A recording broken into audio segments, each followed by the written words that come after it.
The wind did not howl. It screamed, a high and thin sound that tore through the canyon like a grieving woman. It was the dead of winter in the Wyoming Territory, the year of 1884, and the snow was falling so hard it felt less like weather and more like a burial.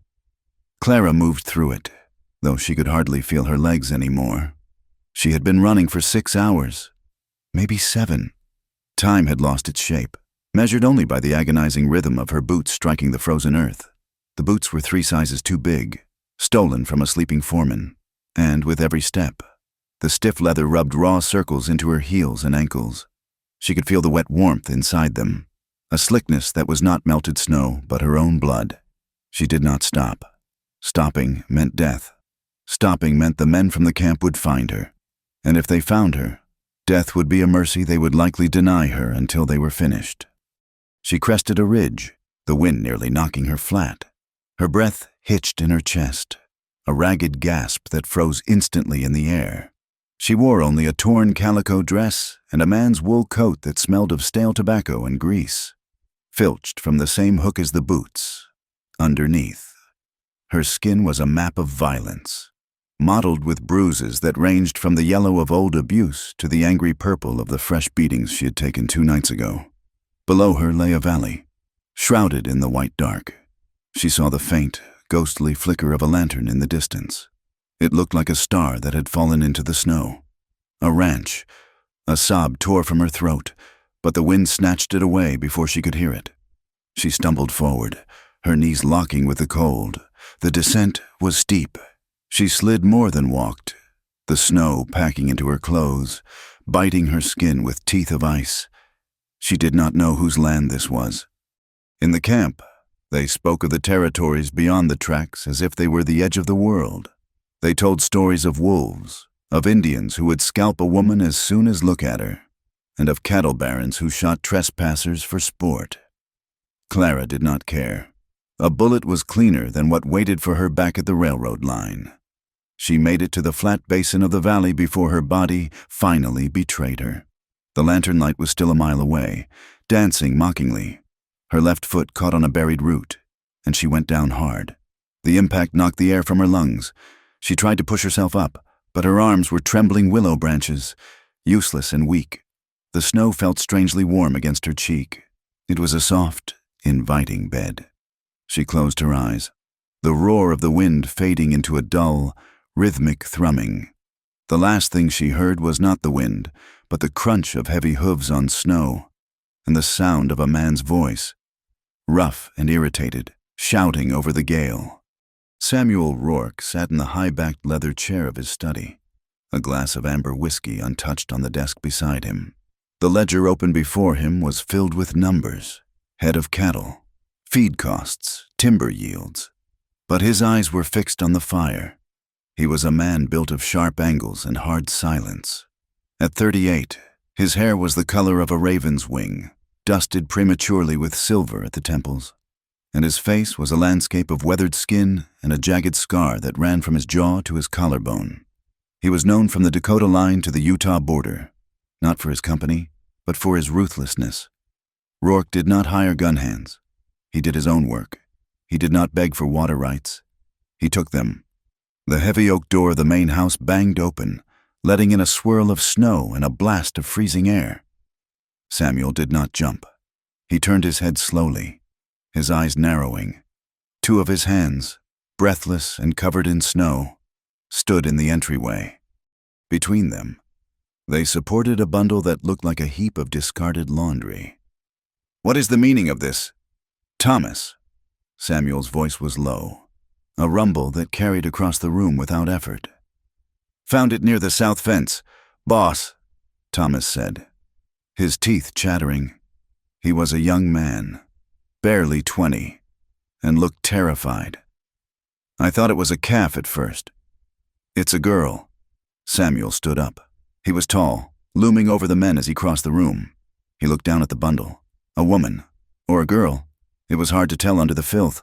Her hair was a matted tangle of dark brown, frozen stiff in places. Her face was gray, the lips blue. She was unconscious, her head lolloping against Thomas's shoulder. "Is she dead?" Samuel asked. Heart's beating, but barely, said the grizzled older man named Silas. She froze half to death. Sam, look at her feet. Samuel looked. The oversized boots had been dragged through the snow, and where the leather met the ankle, a crust of dark red ice had formed. Bring her to the fire, Samuel ordered. He gestured to the rug in front of the massive stone hearth. Do not put her too close, or the shock will kill her. The men laid her down. Samuel knelt beside her. Up close, the smell of her hit him, fear, sweat, old blood, and the metallic tang of the railroad camps. He recognized that smell. It was the smell of desperation. He reached out, his large, calloused hand hesitating for a fraction of a second before he touched her neck to check for a pulse. Her skin was like marble. The pulse was there, thready and erratic, fluttering like a trapped bird. He pulled the coat open to check for wounds. He stopped. The dress beneath was torn at the shoulder, on the pale skin of her collarbone. Dark, finger-shaped bruises stood out in stark relief.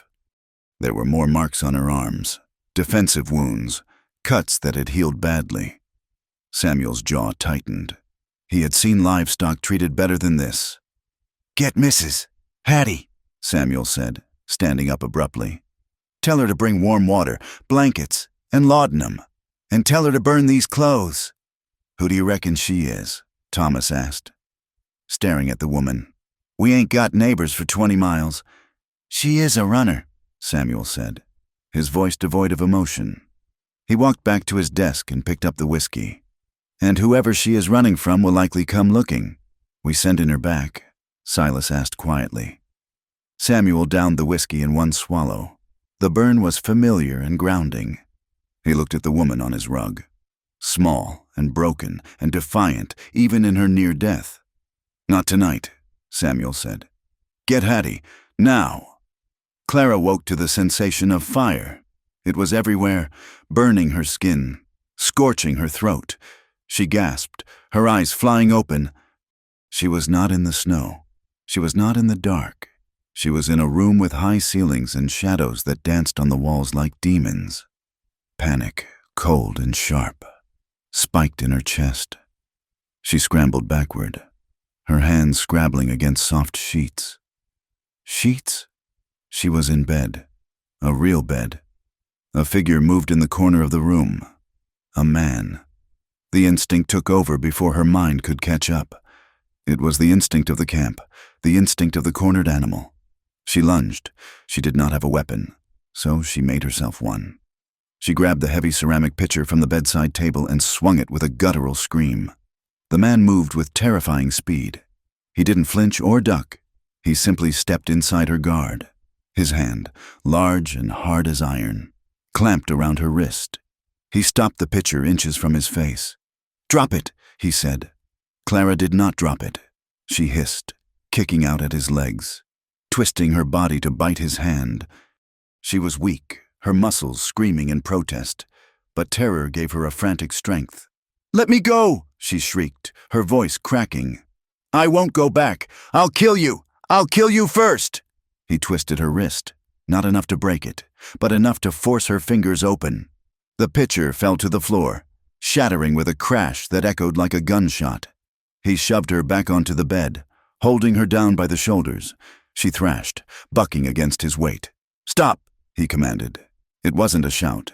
It was a word spoken with the absolute certainty of a man who expects to be obeyed. Clara froze, her chest heaving. She looked up at him. He was terrifying. His face was shadowed by the dim lamplight, the scar on his neck pale against the tanned skin. His eyes were the color of slate, cold and unreadable. He was not one of the railroad men. He was something else entirely. He was the wolf the stories warned about. You are safe, he said.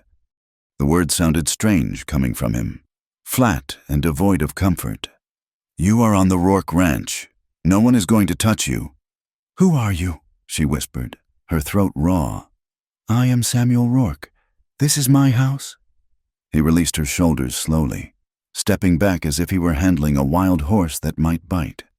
You were found in the snow. You have been asleep for 2 days. 2 days? Clara scrambled to sit up. ignoring the dizziness that swam in her head. She looked down at herself.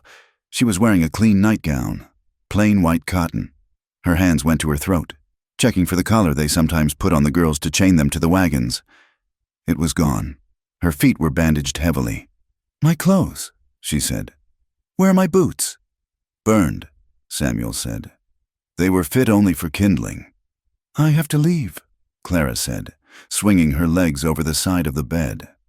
Pain shot up her shins, hot and blinding. She gasped, gripping the mattress. "I can't stay here." "They'll track me. They have dogs." "They won't track anything in this," Samuel said. He gestured toward the window.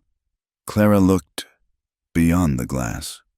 The world was a wall of white. The snow was no longer falling. It was driving sideways. A blizzard that wiped out the sky and the earth. "The pass is closed," Samuel said calmly. "The drifts are 10 feet deep in the narrowest parts.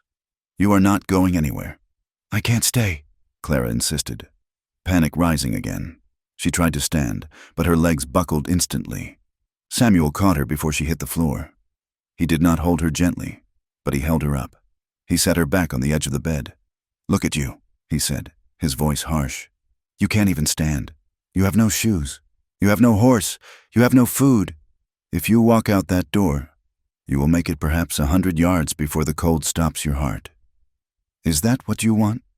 Clara stared at him, her chest heaving.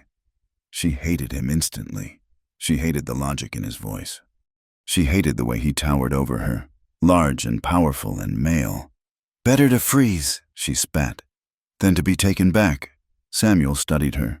For a moment, something flickered in his eyes. Not pity, but recognition.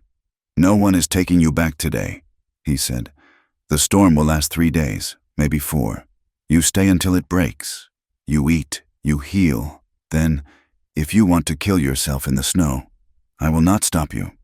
He turned to leave. "Why?" she asked. He stopped at the door, his hand on the latch. He didn't look back. "Because I don't like burying strangers on my land when the ground is this hard," he said. Then he walked out and closed the door. The storm raged for 5 days. Clara spent the first 2 confined to the room, too weak to argue. An older woman named Hattie brought her food, thick stews, fresh bread, coffee that tasted like heaven compared to the chicory sludge of the camp. Hattie was kind but tight-lipped, treating Clara with the wary gentleness one might show a stray dog that might carry rabies. By the 3rd day, Clara could walk, though she limped heavily. The bandages on her feet were thick, and the pain had dulled to a manageable throb. She ventured out of the room. The house was massive, built of timber and stone, filled with heavy furniture and the smell of pine and wood smoke. It was a masculine house, devoid of softness. There were no curtains on the windows, no rugs solely for decoration. Everything had a purpose. She found her way to the kitchen. Hattie was kneading dough. She looked up, surprised. "You shouldn't be up, miss," Hattie said. "I can't lie in that bed anymore." Clara said, "I'll go mad. Let me do something. I can peel potatoes. I can scrub." Hattie hesitated, then pointed to a sack of onions. "Suit yourself. Knife sharp. Don't cut yourself." Clara worked. The rhythm of the knife was soothing. It was something she understood. Later that afternoon, Samuel came in. He was shaking snow from his coat, his face red from the wind. He stopped when he saw Clara at the table. "You're up," he stated. "I am," Clara said, not looking up from the onions. "Hattie, give her some work that doesn't involve a knife." Samuel said, "I don't trust her with it." Clara slammed the knife down on the table. She turned to face him. "I am not a child, Mr. Rourke, and I am not a prisoner." "You are a guest who tried to brain me with a pitcher," Samuel retorted. He walked to the stove and poured himself coffee. "Until I know you aren't going to stab me in my sleep. You don't hold a weapon in my house. If I wanted to kill you, I would have done it when you checked my bandages," Clara said. Her chin lifted. Samuel turned slowly, leaning against the counter. He took a sip of coffee, his eyes raking over her. She was wearing a dress Hattie had found, gray wool, severe and plain. It fit her poorly, hanging loose on her gaunt frame, but she wore it like armor. "You have a sharp tongue," he said. "It's the only thing I own," she replied. He almost smiled. It wasn't a nice smile. It was a baring of teeth. "Keep peeling the onions." He left. Clara watched him go. "He's a hard man," she murmured. "He has reason to be," Hattie said quietly, punching the dough down. Clara looked at the older woman. "Why? Because he's rich?" "Because of what he lost," Hattie said. She glanced at the door to ensure Samuel was gone. "You see that house? Miss, it's big enough for a family. 10 years ago, he was building it for his wife, Elena." "She left him?" Clara asked. Hattie snorted. "She loved him more than breathing. She was Métis, French and Cree. Beautiful woman, gentle hands. She was a healer." Hattie's face darkened. There were men in town. Folks who didn't think a man like Samuel Rourke should be mixing blood. They came one night when Samuel was driving cattle up north. They said they just wanted to scare her. Clara felt a cold knot tighten in her stomach. She knew what men did when they wanted to scare a woman. "Did he kill them?" Clara asked. "Every last one," Hattie whispered. "Took him a year to find them all, but it didn't bring her back. She died of the injuries. He's been alone in this house ever since. The silence. It's the only thing he tolerates." Clara looked back at the door where Samuel had vanished. She thought of the scars on his face. She thought of the way he had looked at her bruises, not with lust, but with a terrible, knowing anger. He wasn't a wolf. He was a bear caught in a trap, chewing his own leg off to get free. The clash came the next evening. The storm had broken, leaving the world buried under 4 feet of fresh powder. The silence of the valley was absolute. Clara was in the main room, stoking the fire. She had found a book on the shelf, a volume of poetry, and had been reading it by the firelight. Samuel entered from the outside, bringing the cold with him. He saw the book in her hand. "That is not yours," he said sharply. Clara jumped. "I was just reading." "Put it back," he ordered. Clara bristled. The tone triggered something in her, the memory of the foreman barking orders, telling her what she could touch, what she could look at. "It is a book," she said, clutching it tighter. "Words aren't used up by reading them." "I said put it back." Samuel stepped closer. His presence sucked the air out of the room. "Why?" Clara stood up, facing him. She reached barely to his chest, but she did not back down. "Are you afraid I'll dirty the pages?" "I washed my hands." "It belonged to my wife," Samuel said, his voice dropping to a dangerous quiet. "No one touches her things." Clara froze. She looked at the book. It was bound in blue leather. She hadn't known, but his tone, the command, the ownership, it sparked a fire in her that fear couldn't drown. "I didn't know," she said. "But you don't have to speak to me like I am a dog." "I am speaking to you like a man who wants his property respected," Samuel snapped. He reached out and took the book from her hands. He didn't snatch it, but his grip was firm. "I am not your property," Clara said, her voice shaking. "And I'm not your servant. I have peeled your potatoes and scrubbed your floors to pay for the food I ate. I owe you nothing." "You owe me your life," Samuel said, looking down at her. His eyes were dark, tumultuous. "If I had left you in the snow, you would be frozen meat by now." "Maybe I would have preferred that," Clara shouted. "At least the snow doesn't give orders." "The snow kills you without a word," Samuel said. "I am keeping you alive. You might show some gratitude." "Gratitude?" Clara laughed, a harsh, jagged sound. "Men like you always want gratitude. You think because you didn't beat me, I should kiss your boots. You think because you fed me, you own me." Samuel stared at her. The air between them crackled, thick with tension. It was anger, yes, but beneath it was something else. He was looking at her mouth. She was looking at the pulse beating in his throat. She was wild. He could see it. She was terrified, scarred, and cornered, but she was snapping her teeth at him. He hadn't felt a spark of life like this in this house for a decade. "I don't want to own you," Samuel said, his voice rougher than before. "I don't want to own anyone." "Then stop acting like a master."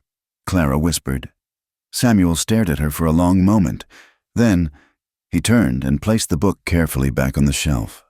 He stood there, his back to her, his shoulders rising and falling with a deep breath. "Sit down," he said. It wasn't a command this time. It was an offer. Clara hesitated, then sat in the armchair near the fire. She tucked her legs beneath her, watching him. Samuel walked to the side table and poured 2 glasses of amber liquid. He walked back and held one out to her. "It's brandy," he said. "It will warm you." Clara took the glass. Her fingers brushed his. His skin was calloused and hot. A shiver went through her that had nothing to do with the cold. Samuel sat in the chair opposite her. He took a drink, the firelight casting shadows across his scarred face. He looked tired. "I haven't heard your name," he said. Clara looked into the amber liquid. She swirled it gently. "You didn't ask. I'm asking now." She looked up at him. The fire was reflected in his gray eyes. He wasn't looking at her scars now. He was looking at her. "Clara," she said. "Clara," Samuel repeated. The name sounded different in his deep voice. Solid, heavy. "Just Clara?" he asked. "Just Clara," she said.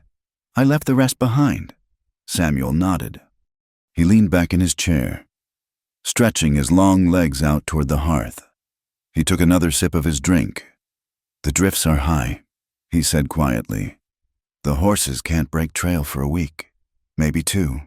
And even when the snow melts, the mud will be hip deep." Clara gripped her glass. "So?" "So," Samuel said, meeting her gaze. "You can stay until the thaw. I won't ask you to scrub floors, and I won't give you orders." Clara felt a lump form in her throat. It was the first time in 3 years a man had offered her something without demanding a piece of her soul in return. "And what do you want in exchange?" she asked, suspicion dying hard. Samuel looked at her over the rim of his glass. His gaze was intense, stripping away her defenses layer by layer. "Don't lie to me," he said. "That is the price. You tell me the truth or you tell me nothing, but don't lie." Clara looked at the fire. She thought of the man she had killed to get away. She thought of the blood in her boots. She thought of the railroad men who would surely come. "I can do that," she whispered. "Good," Samuel said. He finished his drink and set the glass down. "Drink your brandy. Clara, it's going to be a long winter." The weeks that followed the storm were measured not in hours, but in the deepening of the snow and the slow, rhythmic return of strength to Clara's limbs. The valley had become a white bowl, sealed off from the rest of the world by drifts that rose as high as the eaves of the barn. It was a prison, but for the first time in her life, Clara did not feel the urge to scratch at the walls. She made herself useful. It was a survival mechanism she had learned young. If you worked, you were invisible, or at least tolerated.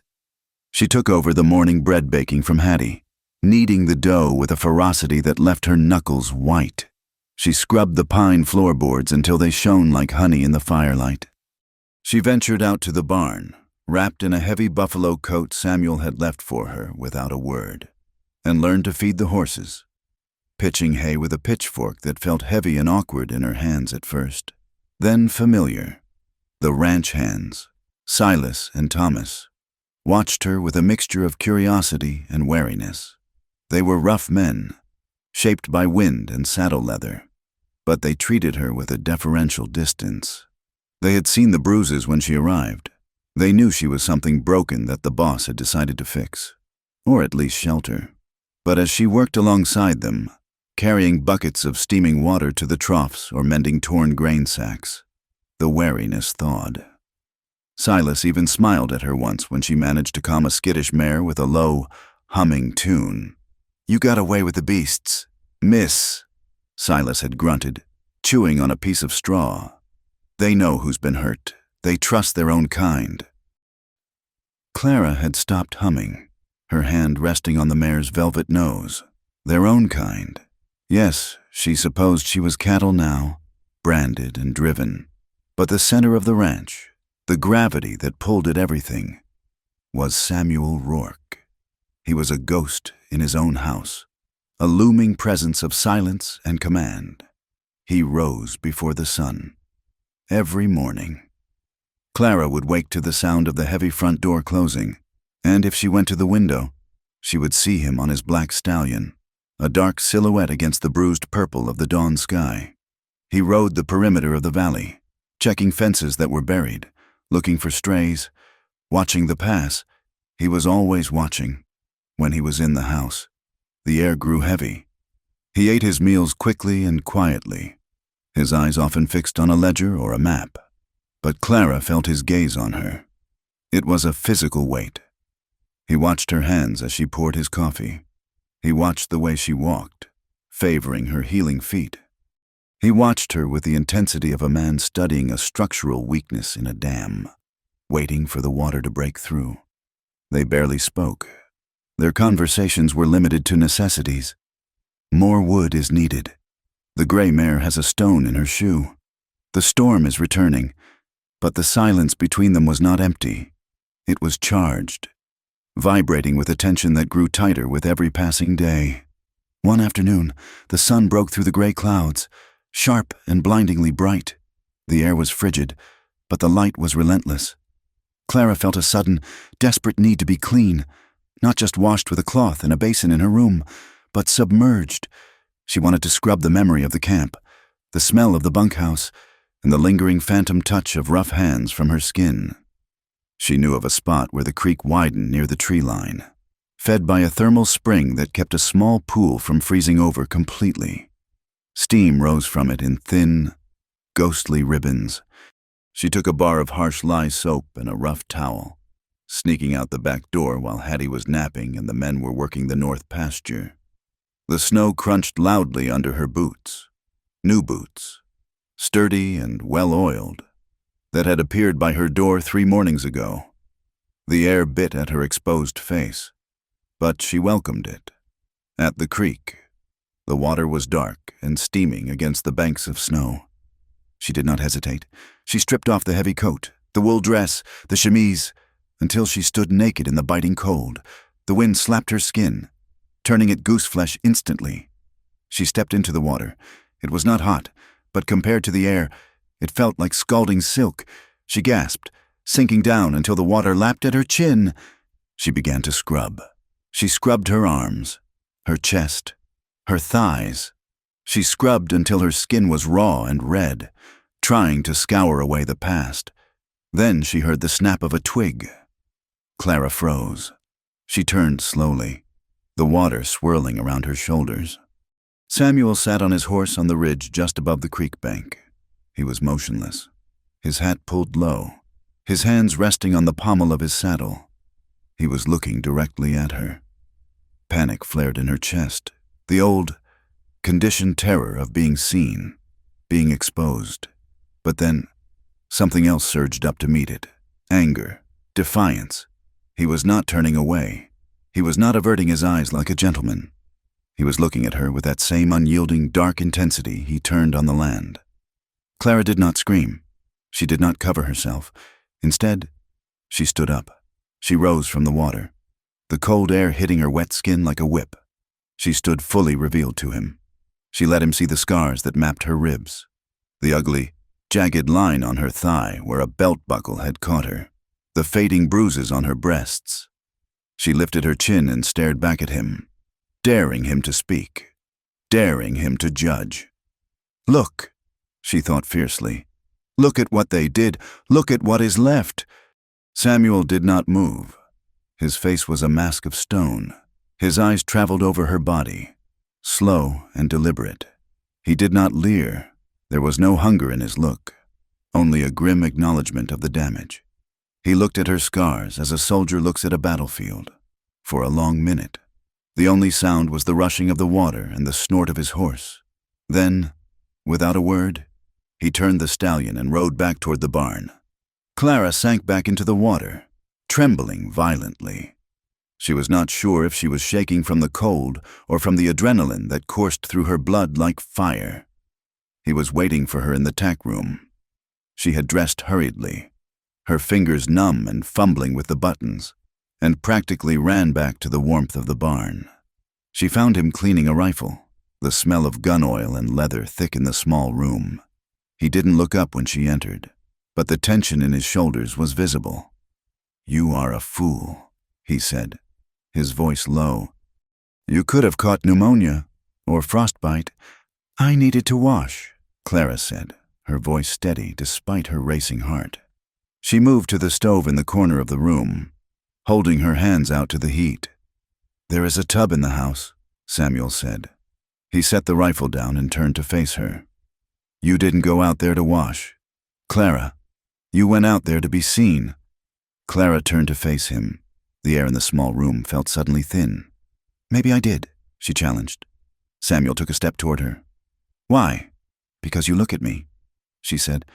"You look at me every day. Samuel, you look at me like I'm a puzzle you can't solve. I wanted you to see all the pieces." "I saw them," he said roughly. "I saw every mark on you." "And?" Clara stepped closer to him. "Did it disgust you? Did it make you pity me? Because I don't want your pity. Samuel Rourke, I would rather have your hate." "I don't pity you," Samuel said.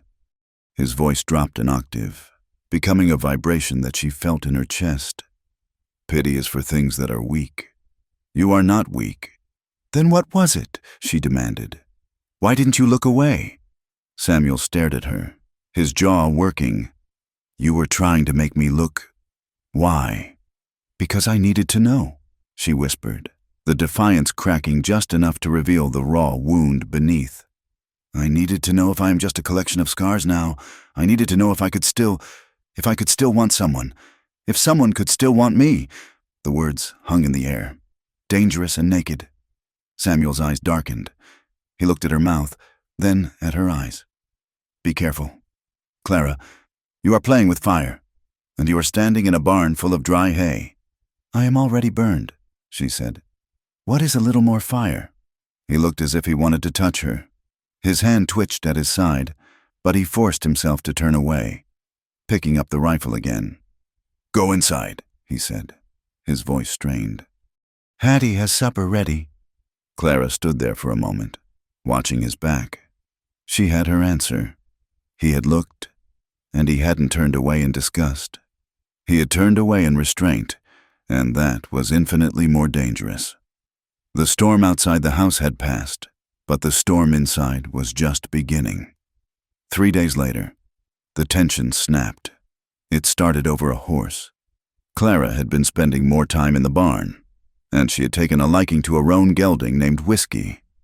He was spirited, a little green, but Clara felt a kinship with his nervous energy. She had saddled him without asking, intending to ride just within the corral fences to test her leg. She was tightening the cinch when Samuel stormed into the barn. "Get off that horse!" he barked. Clara jumped, nearly dropping the stirrup leather. "I am just going to ride him in the paddock. I know how to handle a horse." "He is not broken properly," Samuel said, striding toward her. "He throws his head. If he rears and you come off, you will break your neck." "I can ride," Clara insisted, swinging herself up into the saddle before he could stop her. The horse, sensing the sudden spike in tension, pinned his ears and sidestepped. Clara corrected him with the reins, but her hands were shaking with anger. "I said get down," Samuel shouted. He grabbed the bridle, yanking the horse's head down. "Stop telling me what to do," Clara screamed. "I am not your prisoner. I am not a child. Let go of the bridle." "You are on my land, riding my horse, and risking your neck for no reason other than stubborn pride," Samuel snarled. He didn't wait for her to comply. He reached up, grabbed her by the waist, and hauled her out of the saddle. Clara shrieked, kicking at him, but he was immovable. He pulled her down, her body sliding against his, and he didn't let go when her feet hit the ground. He spun her around and slammed her back against the rough wood of the stall wall. The horse skittered away. Snorting, Samuel pinned her there, his hands on her shoulders, his body pressing into hers. He was breathing hard, his face inches from hers. The anger in his eyes was a living thing. "You listen to me," he hissed. "I did not pull you out of the snow just to watch you break your skull on a fence post because you are too proud to listen." I am not proud, Clara yelled back, her hands gripping the lapels of his coat. I am trying to feel like I'm alive. You keep me wrapped in cotton. You tell me where to step, what to eat, where to sleep. I survived hell. Samuel, I don't need you to protect me from a horse. I am protecting you from yourself. I don't want your protection. She shoved at his chest, but he didn't budge. I want. She trailed off, her breath hitching. They were close, too close. She could feel the heat radiating from him. She could feel the hard wall of his chest against her breasts. She could see the flecks of gold in his gray eyes. The anger shifted. It curdled into something thick and heavy. Samuel's grip on her shoulders tightened. He looked down at her lips. His head lowered, just an inch. Then another. Clara stopped breathing. She tilted her head back, her lips parting. She wanted him to do it. She wanted him to crush her against the wood and take the choice away. He stopped. His mouth was a breath away from hers. She could feel the warmth of his exhale on her skin. He squeezed his eyes shut for a second, a look of torture crossing his face. Then he pulled back, just enough to look her in the eye. Don't, he rasped. His voice shook, a sound of gravel grinding on stone. Don't tempt me unless you mean it. Clara, because I am not a man who stops. I'm not afraid of you, she whispered. You should be, he said. You have no idea what I want to do to you. He released her abruptly and stepped back, turning his back to her. He braced his hands on the stall door, his head hanging low. Clara stayed pressed against the wall. She didn't run. My father died when I was 16, she said. Her voice was quiet, steady in the silence of the barn. Samuel went still. He was a drunk, but he never hit me. She continued. When he died, the debts came due. The men from the railroad. They said I could work it off. They said it was laundry work, cooking. She looked at Samuel's back. He was listening. It wasn't cooking. They took me to a camp near the Utah border. They sold me to the foreman for 3 crates of whiskey. I was public property. Samuel's knuckles turned white where he gripped the wood. I was there for 2 years, she said. I learned to leave my body. I learned to go somewhere else in my head while they used it. But last month, a new man came. He liked knives. He liked to see blood. She touched the scar on her collarbone. I knew he was going to kill me. So that night, when he passed out, I took his knife. I didn't just run. Samuel, I put the blade in his throat. I watched the light go out of his eyes. She took a breath. I killed him, and I don't feel sorry. I only feel sorry I didn't do it sooner. She waited. She waited for the judgment. She waited for him to call her a whore, or a murderer, or damaged goods. Samuel turned around slowly. His face was stripped of anger. It was stripped of everything except a stark, brutal understanding. He walked back to her. He didn't stop until he was standing right in front of her again. He reached out and touched her face. His thumb traced the line of her jaw. His touch was rough, calloused, but the intention behind it was reverent. You did what you had to do, he said softly. You survived. There is no sin in survival. Clara let out a sob she didn't know she was holding. The dam broke. She grabbed his wrist, pressing his hand harder against her cheek. Prove it, she whispered. Samuel frowned slightly. Prove what? Prove that I am not just a thing that was used, she said fiercely. Prove that I am here. Prove that I can choose this. She reached up and pulled his head down. This time, he didn't stop. He kissed her. It wasn't sweet. It wasn't gentle. It was a collision. He groaned, a low sound in his throat, and his arms went around her.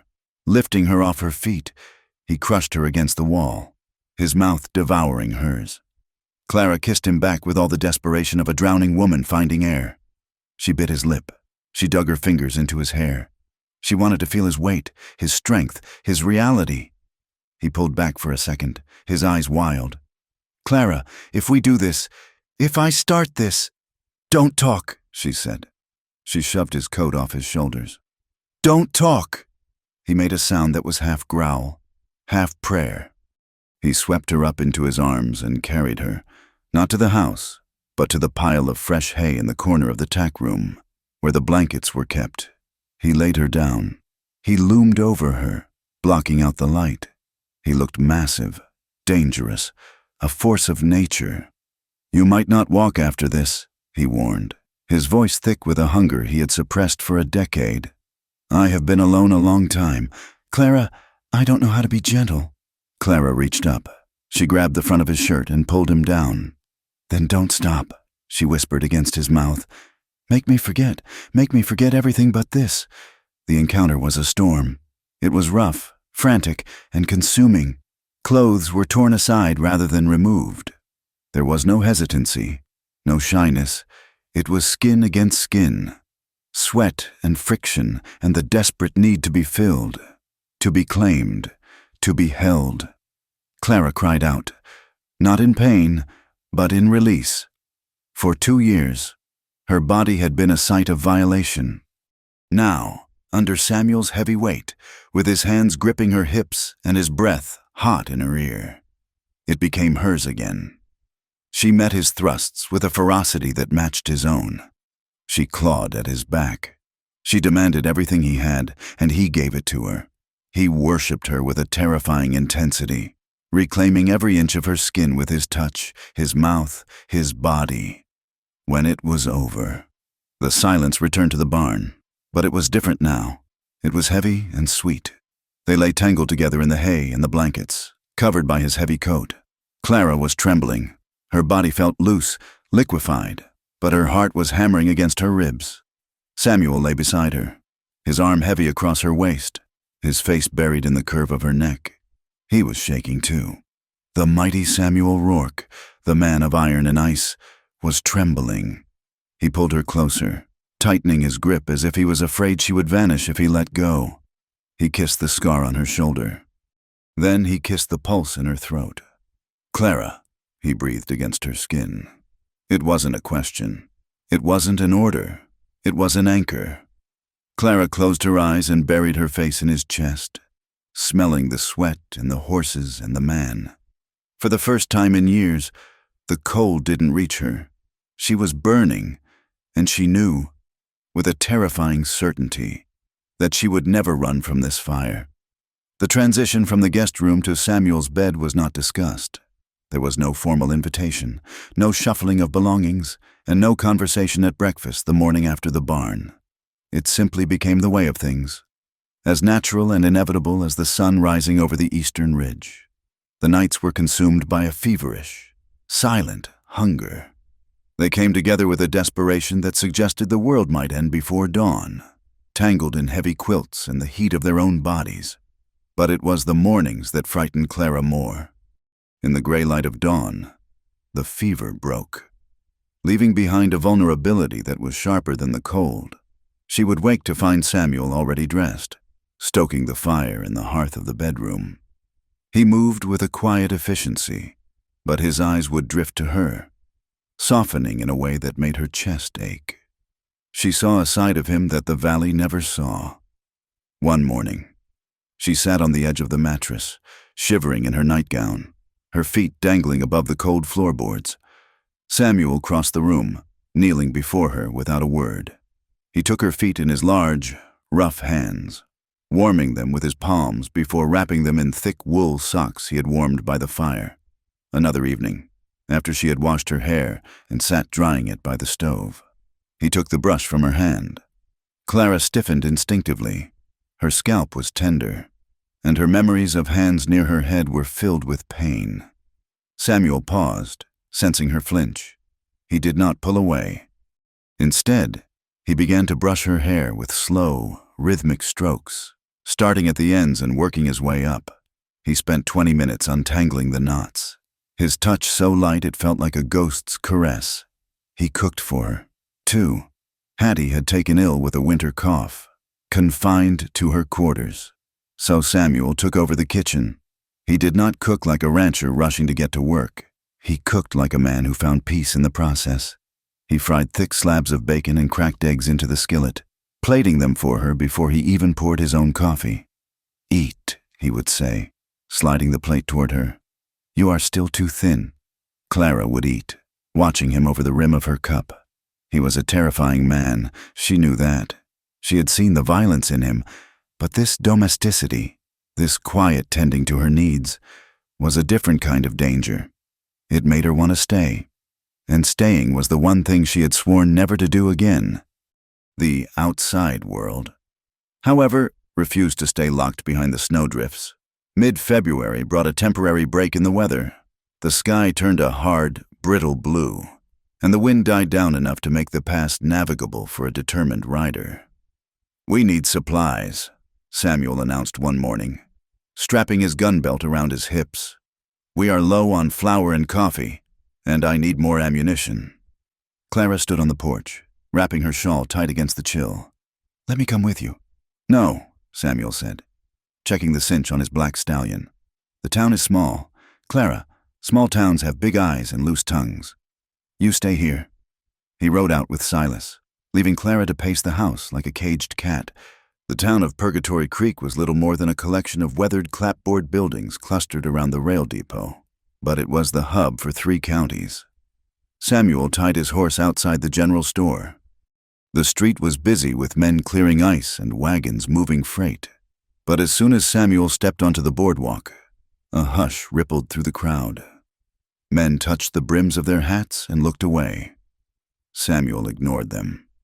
He walked into the store, the bell above the door jingling cheerfully, a stark contrast to the tension that followed him in. Mr. Henderson, the shopkeeper, was weighing sugar. He froze when he saw Samuel. "Mr. Rourke," Henderson said, wiping his hands nervously on his apron. "Didn't expect you down till March." "Weather broke," Samuel said, placing a list on the counter. "Fill that, and I need 3 boxes of 45 cartridges." Henderson nodded, scurrying to fetch the items. While Samuel waited, the door opened behind him. 3 men walked in. They wore heavy canvas coats and boots that were too new for ranch work. Railroad men, scouts. They stopped when they saw Samuel. The air in the store thickened. "Well now," one of them said, a man with a thick red beard and eyes like flint. "If it ain't the king of the valley." Samuel did not turn around.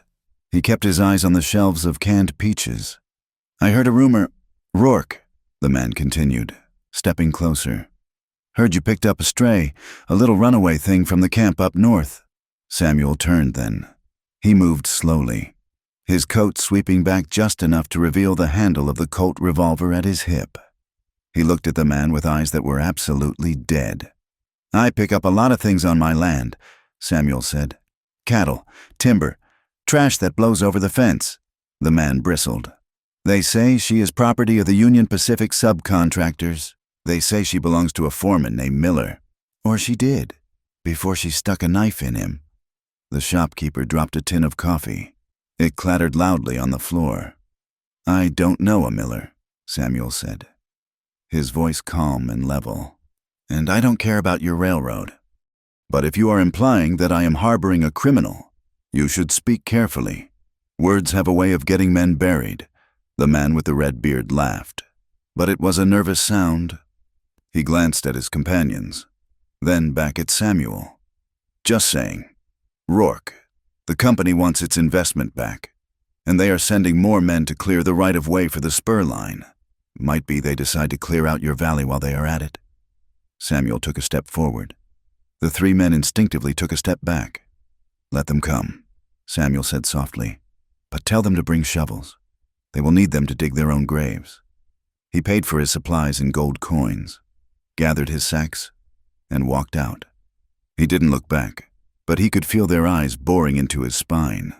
The war had arrived. When Samuel returned to the ranch, the sun was already dipping behind the peaks, painting the snow in shades of violet and blood. He found Clara in the barn, brushing whiskey. He threw the saddlebags over the rail and stood watching her. She looked stronger than she had a month ago. Her arms had definition, and the hollows in her cheeks had filled out. She looked like a woman of the land. "Pack a bag. Clara," he said abruptly. Clara froze, the brush mid-stroke on the horse's flank. She turned slowly. "What?" "I brought you a horse of your own," Samuel said. Gesturing to the bay mare Silas was leading into the corral. "And $500 in gold. Silas will ride with you as far as Denver. From there, you can take a train east. Go to Chicago. Go to New York. Somewhere they won't look." Clara dropped the brush. She walked over to him, her boots crunching in the straw. "Why are you doing this?" "Because they know," Samuel said grimly. "They know you are here. I ran into scouts in town. They are building a case to come for you. And they are using the land dispute as an excuse to come for me. If you stay, you will be in the middle of a war." "I have been in a war my whole life," Clara said. "Not this kind." Samuel grabbed her shoulders. "These men don't just want you back, Clara. They want to make an example of you. And they want my land. If you leave now, you have a chance at a life. A real life. You can buy it at a dress shop. You can be a lady. You can be safe." Clara looked up at him. She saw the fear in his eyes. Not fear for himself, but fear for her. It was the first time she had ever seen him afraid. She reached up and took his hands from her shoulders, holding them tightly. "Do you want me to go?" she asked. "I want you to live," Samuel said, his voice cracking. "That is not what I asked," Clara said firmly. "Do you want me to go?" Samuel closed his eyes. He breathed in sharply, a shudder running through his large frame. "No, God help me, no." "Then I am staying," Clara said. "Clara, be reasonable." "I am done being reasonable," Clara shouted, her voice echoing in the rafters. "I ran from the camp. I ran through the snow. I ran until I died on your doorstep. I am done running. Samuel, if they want me, let them come." She stepped closer, pressing her body against his, forcing him to look at her. "You don't send away what you protect, Samuel," she whispered fiercely. "And you don't send away what belongs to you." Samuel looked at her, stunned by her ferocity. He saw the steel in her spine, the fire that matched his own. He realized then that he could not save her by sending her away, because she would rather die fighting beside him than live safely apart from him. He pulled her into his chest, burying his face in her hair. "You are a stubborn, foolish woman. I learned from the best," she murmured against his coat. If she was going to stay, she had to be ready. The winter dragged on, the snow piling higher, but the rhythm of the ranch changed. It was no longer about waiting out the storm. It was about preparing for the thaw. They needed a smokehouse to cure the venison and beef that would sustain them if a siege cut off their supplies. Samuel decided they would build it together. For 2 weeks, they worked side by side in the biting cold. Samuel taught her how to fell the cedar trees that grew on the ridge, showing her how to swing the axe so that gravity did the work, not her back. He taught her how to notch the logs so they fit together tight enough to hold the smoke. It was grueling work. Clara's hands blistered and bled, then calloused over. Her muscles ached until she thought she could not move, but she never complained. Every time she lifted a log, every time she drove a nail, she felt herself becoming something new. She was building a fortress, but the most important lessons happened behind the barn, where the wind was blocked by the canyon walls. Samuel brought out his Winchester rifle. It was heavy, the wood smooth and dark with age. "It kicks," Samuel warned, standing behind her. "Pull it tight into your shoulder. If you leave a gap, it will bruise you black and blue." Clara raised the rifle. It was heavier than she expected. She sighted down the barrel at the tin can Samuel had set up on a fence post 50 yards away. "Breathe out." Samuel's voice was right at her ear. He stepped in close, his chest pressing against her back, his arms coming around hers to adjust her grip. "Don't hold your breath. Squeeze between heartbeats." The intimacy of it was distracting. She could feel the heat of his body, the solid wall of him supporting her. It was an embrace that promised death to anyone else. "Focus, Clara," he murmured. She exhaled. She squeezed the trigger. The rifle roared. The stock slammed into her shoulder, hard enough to make her stumble back. Samuel caught her, steadying her against him. The tin can spin off the post, a jagged hole through its center. "Good," Samuel said. "Again." They spent hours there. He taught her how to load quickly, how to clean the mechanism, and how to account for the wind. He taught her how to use the Colt revolver, which was wilder and harder to aim but deadly at close range. "You don't shoot to scare," Samuel told her one afternoon, his face grim. "If you pull that trigger, you shoot to kill. Hesitation is what gets you dead." "I know," Clara said quietly. She thought of the man with the knife. "I won't hesitate." Samuel looked at her, and there was a strange mixture of pride and sorrow in his eyes. He was turning her into a weapon, and he hated it, even as he knew it was necessary. One evening, after a long day of hewing timber for the smokehouse roof, they sat by the fire in the main room. The exhaustion was a heavy, pleasant weight in Clara's bones. Samuel was oiling his boots, the rhythmic scritch-scratch of the rag the only sound. "Tell me about her," Clara said suddenly. Samuel's hand stopped. He didn't look up. "Who?" "Elena," Clara said. "Had he told me her name? She told me she was a healer."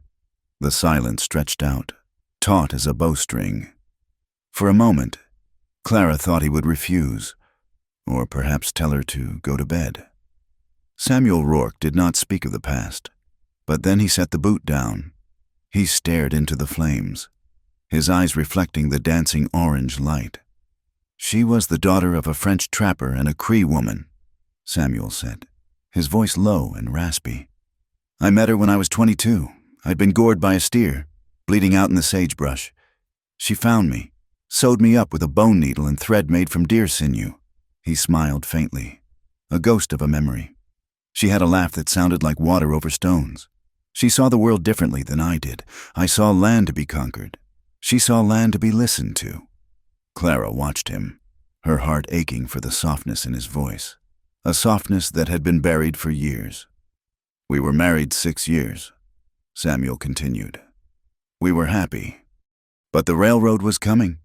The surveyors. They didn't like that I had fenced off the water rights, and they didn't like that I had a squaw in the big house." His face hardened, the stone mask sliding back into place. "I was away, driving a herd to the railhead in Cheyenne. 3 of them came to the house, drunk on whiskey and hate. They didn't just beat her, Clara, they broke her. They left her in the snow." Clara felt tears prick her eyes, but she didn't look away. "I found her when I got back 2 days later," Samuel whispered. "She was still alive. Barely. She died in my arms that night. She tried to tell me not to be angry. She tried to make me promise." "Did you promise?" Clara asked. "No," Samuel said. "I kissed her forehead. I buried her on the hill. And then I rode out." "The sheriff?" "The sheriff said it was a tragedy, but there were no witnesses. He said it was probably Indians." Samuel let out a bitter, sharp laugh. "So I handled it. I tracked them. One went to Texas. One went to St. Louis. One stayed right here working the line. It took me 18 months. He turned to look at Clara. His eyes were abysses of darkness. "I killed them all," he said. "I didn't just shoot them. I made sure they knew why they were dying. I made sure they felt the fear she felt." He waited for her to recoil. He waited for her to see the monster he was. Clara stood up. She crossed the rug and knelt beside his chair. She took his rough, scarred hands in hers. "Good," she said fiercely. Samuel looked at her, startled. "They deserved it," Clara said. "The law is for men who have nothing to lose. Justice is for the rest of us." Samuel pulled her hand to his lips, kissing her knuckles. He looked at her with a profound, desperate gratitude. She did not just accept his darkness, she understood it. She had the same shadow in her soul. A week later, the snow began to melt in earnest. The creek swelled, rushing loudly over the rocks. "Come with me," Samuel said one afternoon. He led her not to the barn, but up the ridge behind the house. They hiked through the melting slush, the air smelling of wet earth and pine needles. They reached the waterfall that fed the creek. It was roaring now, a curtain of white foam crashing into a pool below. Samuel led her along a narrow, slippery ledge that went behind the falling water. Clara clung to the rock wall, the spray soaking her coat. Behind the curtain of water was a cave. It was dry and surprisingly warm. the floor covered in soft sand. There was a fire pit in the center, old and unused, and a pile of furs in the corner. "I haven't been here in 10 years, Samuel said, his voice echoing against the stone. This was a place I came to think about, to be away from the ranch." He turned to Clara. The light in the cave was dim, filtered through the water, turning everything a shimmering blue-green. "I wanted to bring you here," he said. "Away from the house, away from the past." He took off his coat and laid it on the furs. Then he reached for her. This time, it was not like the barn. There was no desperation, no frantic tearing of clothes. Samuel undressed her slowly, unbuttoning her dress with trembling fingers, peeling the layers away until she stood bare in the dim light. He knelt before her, kissing her stomach, her hips, the scars on her legs. He worshipped her body with a terrifying gentleness. "You are beautiful," he whispered. "Every mark on you is a victory." When he pulled her down onto the furs, he made love to her with a slowness that shattered her. He watched her face, tracking every emotion. He held her weight. He moved with a rhythm that was like the heartbeat of the earth itself. "You are not mine to own," he whispered against her lips as they moved together. "I don't own you, Clara. You are not property. You are my choice, and I am yours. Tell me I am yours." "I am yours," Clara sobbed, the pleasure and the emotion overwhelming her. "I choose you. I choose this." They lay there for a long time afterward, the sound of the waterfall sealing them off from the world. For an hour, they were not a runaway and a widower. They were just a man and a woman, safe in the heart of the mountain. They returned to the ranch at dusk, hand in hand, walking down the ridge with the easy gait of lovers. But as they broke through the tree line and looked down at the valley, Clara stopped. "Samuel," she said, her voice sharp. Samuel looked, down in the valley. A mile from the house, a line of orange fire was eating its way across the snow-dusted grass. It was the north fence line. The posts were burning, sending thick plumes of black smoke into the twilight sky. "Damn them!" Samuel swore. He didn't hesitate. He broke into a run toward the barn to get the horses and the shovels. Clara stood on the ridge, watching the fire. It was small now, contained by the lingering dampness of the ground. But the message was clear. It wasn't a wildfire.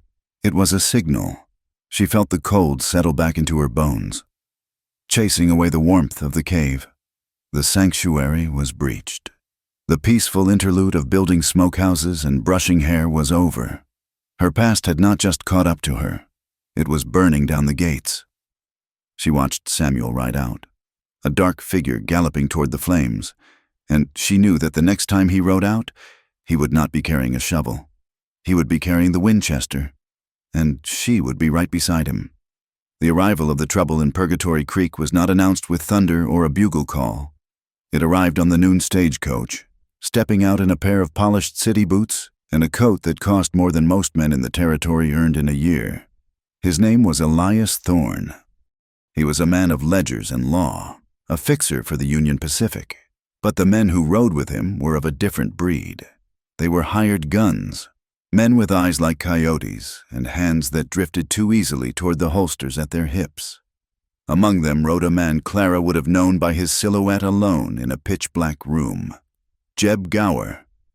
Gower had been the overseer at the camp. He was a massive slab of a man with a broken nose and a penchant for using a heavy leather quirt on anything that disobeyed him, horse, dog, or woman. They walked into Henderson's general store, the spurs on their boots singing a discordant tune against the floorboards. The shop was empty save for old Mr. Henderson, who was arranging tins of tobacco. He looked up, his smile faltering as the light from the doorway was blocked out. "Help you, gentlemen?" Henderson asked, his voice trembling slightly. Thorne stepped forward, placing a gloved hand on the counter. He smiled, but it did not reach his eyes. "We are looking for some lost property. Friend. A bit of livestock that wandered off from the camp up near the Utah line about 2 months back." "I don't deal in livestock," Henderson said, wiping his hands on his apron. "Just dry goods." This livestock walks on two legs. Gower grunted. Stepping up beside Thorne, he smelled of stale sweat and chewing tobacco. Dark hair, scrawny. Answers to Clara, if she answers at all. Though she usually needs a slap to find her tongue, Henderson paled. He knew who they meant. Everyone in town had seen Samuel Rourke ride in with the girl. Everyone had heard the rumors. I haven't seen anyone like that. Henderson lied. It was a poor lie. Thorne sighed, a sound of exaggerated patience. He reached into his coat and pulled out a folded piece of paper. He smoothed it out on the counter. It was a bill of sale, stamped with the official seal of a magistrate in Salt Lake City. See this? Thorne tapped the paper. This says that the labor contract for one Clara Vance is owned by the Mountain States Railroad Company. She is indentured for 5 years to pay off her father's debts. She ran off, stole a horse, and killed a foreman. We are here to collect. She ain't livestock, Henderson whispered, a spark of decency flaring in his chest. Gower leaned over the counter. Grabbing the old man by the lapels of his vest, he yanked him forward, knocking a jar of peppermint sticks to the floor. They shattered with a sound like breaking bones. She is what we paid for, Gower hissed, his face inches from the shopkeeper's. And if you are hiding her, or if you know who is, you are aiding a thief and a murderer. The door to the shop opened. Sheriff Grady walked in. He was a portly man who preferred his office chair to a saddle, and he looked at the scene with weary resignation. Let him go, Gower, the sheriff said, hooking his thumbs in his belt. Gower shoved Henderson back against the shelves and straightened his coat. Sheriff, Thorne said, tipping his hat. We are just asking questions. We heard a man named Rourke might have our girl. Rourke is a hard man to cross, Grady said, looking at the broken glass on the floor. You go up there. You're starting a war. She was bought legally. Sheriff, Thorne said, his voice hard. We have the papers. Are you going to enforce the law, or do we have to handle our own property disputes? Grady looked at the bill of sale. He looked at the guns on the hips of the men. He looked at his own reflection in the window. A man who wanted to retire in peace. If the paper is legal, Grady said, avoiding Henderson's gaze. Then it's a civil matter. I won't interfere with a man collecting his property. Just don't burn the town down doing it. Thorne smiled. We don't want the town, Sheriff. We just want the girl, and the valley she is hiding in. Clara saw them 2 days later. She had ridden out to the eastern ridge with Silas to check the fence line where the fire had been set. The air was crisp, smelling of wet pine and melting snow. She felt almost safe, the weight of the Winchester in the saddle scabbard giving her a sense of power she was just beginning to trust. Then she saw the dust. It was a column of riders moving along the valley floor, keeping to the public road that skirted Rourke's land. Silas pulled his spyglass from his saddlebag and peered through it. 5 of them, Silas muttered. Railroad men. By the look of the horses. Let me see, Clara said. Silas hesitated, then handed her the glass. Clara raised it to her eye. The magnification brought the world into terrifying focus. She saw the lead rider in the fine coat. She saw the rifles. And then she saw the man riding second. The air left her lungs. The world tilted on its axis. It was Gower. He looked exactly as he had in her nightmares. Massive, brutish, his jaw set in a line of cruelty. She could almost smell him. She could feel the phantom weight of his hand on the back of her neck, forcing her head down. She could hear his laugh, the sound he made when he watched the women work the line until they collapsed. He was here. He hadn't just sent men.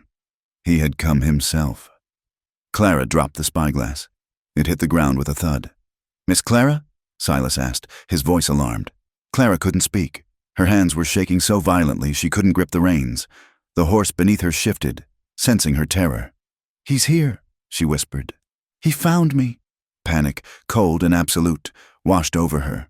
It drowned out the months of healing.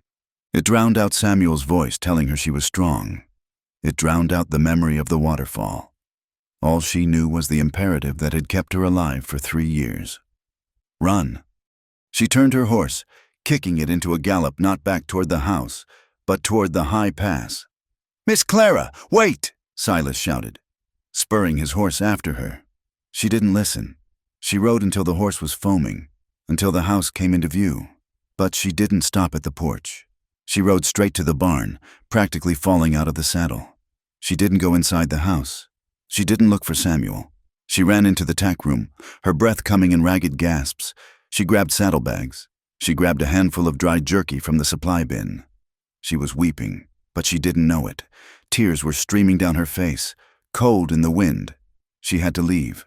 If she stayed, they would kill Samuel. They would burn the house, and then Gower would take her. He wouldn't kill her, not quickly. He would make it last for years. She was fumbling with the buckles on a fresh horse, a sturdy mare named Bess, when the barn door slid open. The light from the lantern hooked on the post cast a long shadow. "Clara!" It was Samuel. His voice was calm, but there was an edge to it.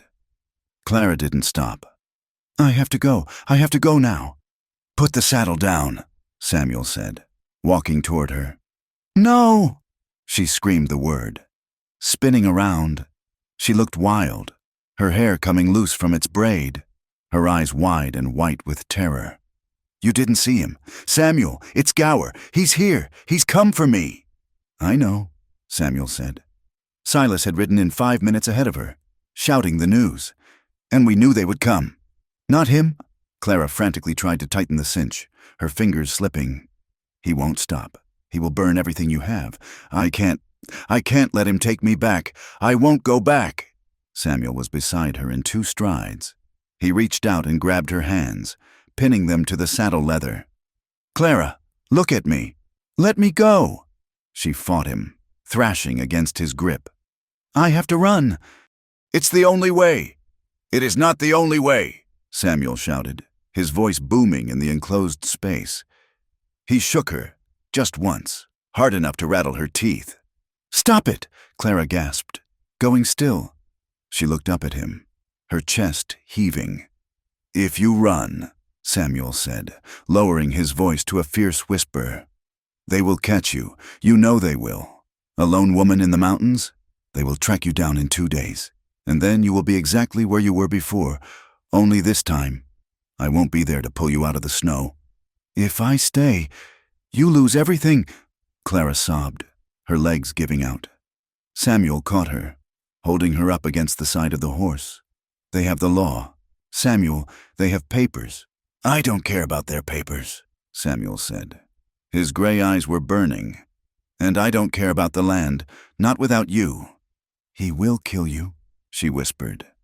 "He can try," Samuel said. He released her hands and framed her face, forcing her to look at him. "Running is what they want. Clara, it makes you pray. As long as you run, you are just a rabbit waiting for the wolf." He wiped a tear from her cheek with his thumb. "Fight them with me," he said. "Stand your ground. Show them that the girl they broke is dead, and the woman who replaced her is dangerous." Clara stared at him. She saw the resolve in his face. He wasn't asking her to hide behind him. He was asking her to stand beside him.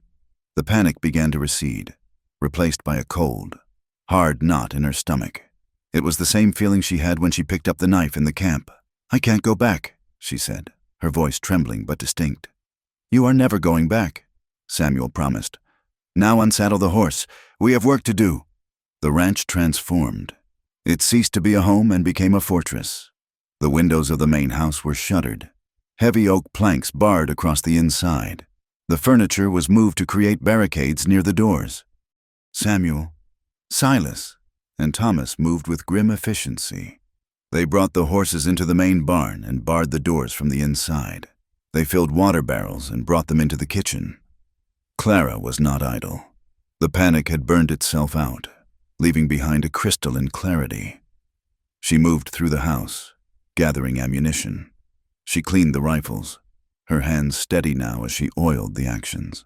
That evening, as the sun began to set, casting long, blood-red shadows across the snow, Samuel found her in the study. She was loading a bandolier with cartridges. He watched her for a moment. He looked tired. The lines around his eyes were deep. "I sent Silas to the high ridge," Samuel said.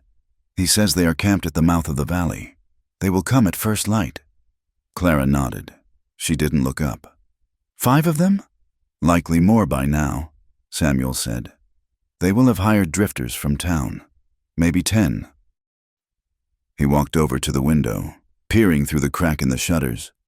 I have been here before, he said quietly, waiting for men to come and take what is mine. Clara looked up. She saw the tremor in his hand as it rested on the window frame. It was a small thing, barely visible, but it shattered her heart. Samuel Rourke, who feared nothing, was shaking. Samuel, she said. He turned. I lost Elena because I wasn't there, he said, his voice thick with old grief. I thought I was strong enough to handle the world, but I couldn't protect her from 3 drunk cowards. Now I'm here, and I am terrified. Clara. Terrified of what? She asked, walking to him.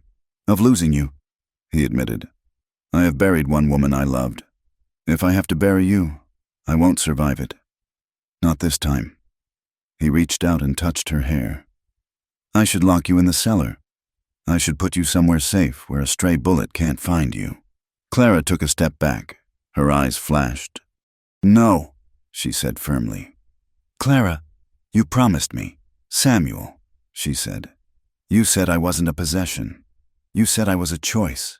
If you lock me in a cellar, you are doing exactly what Gower would do. You are caging me. I am trying to keep you alive. I am alive. Clara struck her chest with her fist. I am alive because I fought. If I hide in the dark while you bleed for me, I will hate you for it. Do you understand? I will hate you. Samuel stared at her. He saw the fire in her. He saw the warrior she had become, forged in the cruelty of the camp and tempered by the harshness of his land. I won't be a flower you are afraid to crush, she said, her voice softening. I am your partner. Give me a rifle. Samuel, let me decide my own fate. Samuel closed his eyes for a long moment. He was fighting every instinct he had as a protector, every trauma that told him to shield the things he loved. Finally, he nodded. He walked to the gun cabinet and pulled out the lighter Henry repeating rifle. He handed it to her.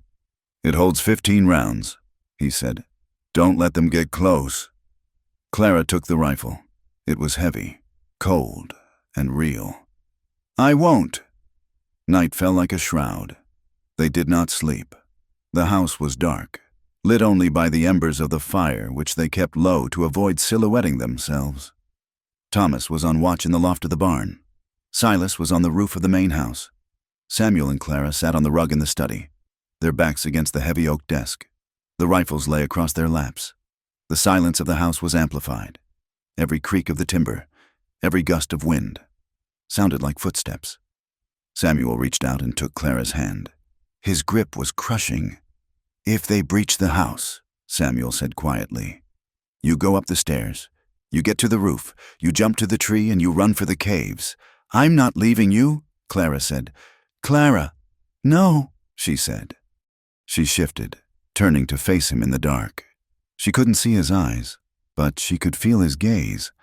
We end this tomorrow, one way or the other. I am done running. She leaned forward and kissed him. It wasn't a gentle kiss. It tasted of fear and resolve. It was the kiss of 2 people standing on the edge of a cliff, holding hands before they leaped. I love you, she whispered against his mouth. She had never said it before. Samuel froze. Then he pulled her into his arms, burying his face in her neck. He held her so tight it hurt. I love you, he choked out. More than I thought I could ever love anything again. They held each other in the dark. 2 soldiers in a trench, waiting for the whistle to blow. The passion that had defined their nights before was gone, replaced by something deeper, harder, and infinitely more durable. They were not lovers tonight, they were allies. They were the only 2 people in the world. Dawn broke gray and cold. A thin mist hung over the valley floor. Riders! Silas's voice drifted down from the roof. Samuel and Clara were on their feet instantly. They moved to the front windows of the main room, peering through the firing ports they had cut into the shutters. They came out of the mist like ghosts. 10 men. They rode abreast, forming a line that blocked the exit to the valley. In the center rode Elias Thorne on a white mare, and beside him, on a massive roan, was Jeb Gower.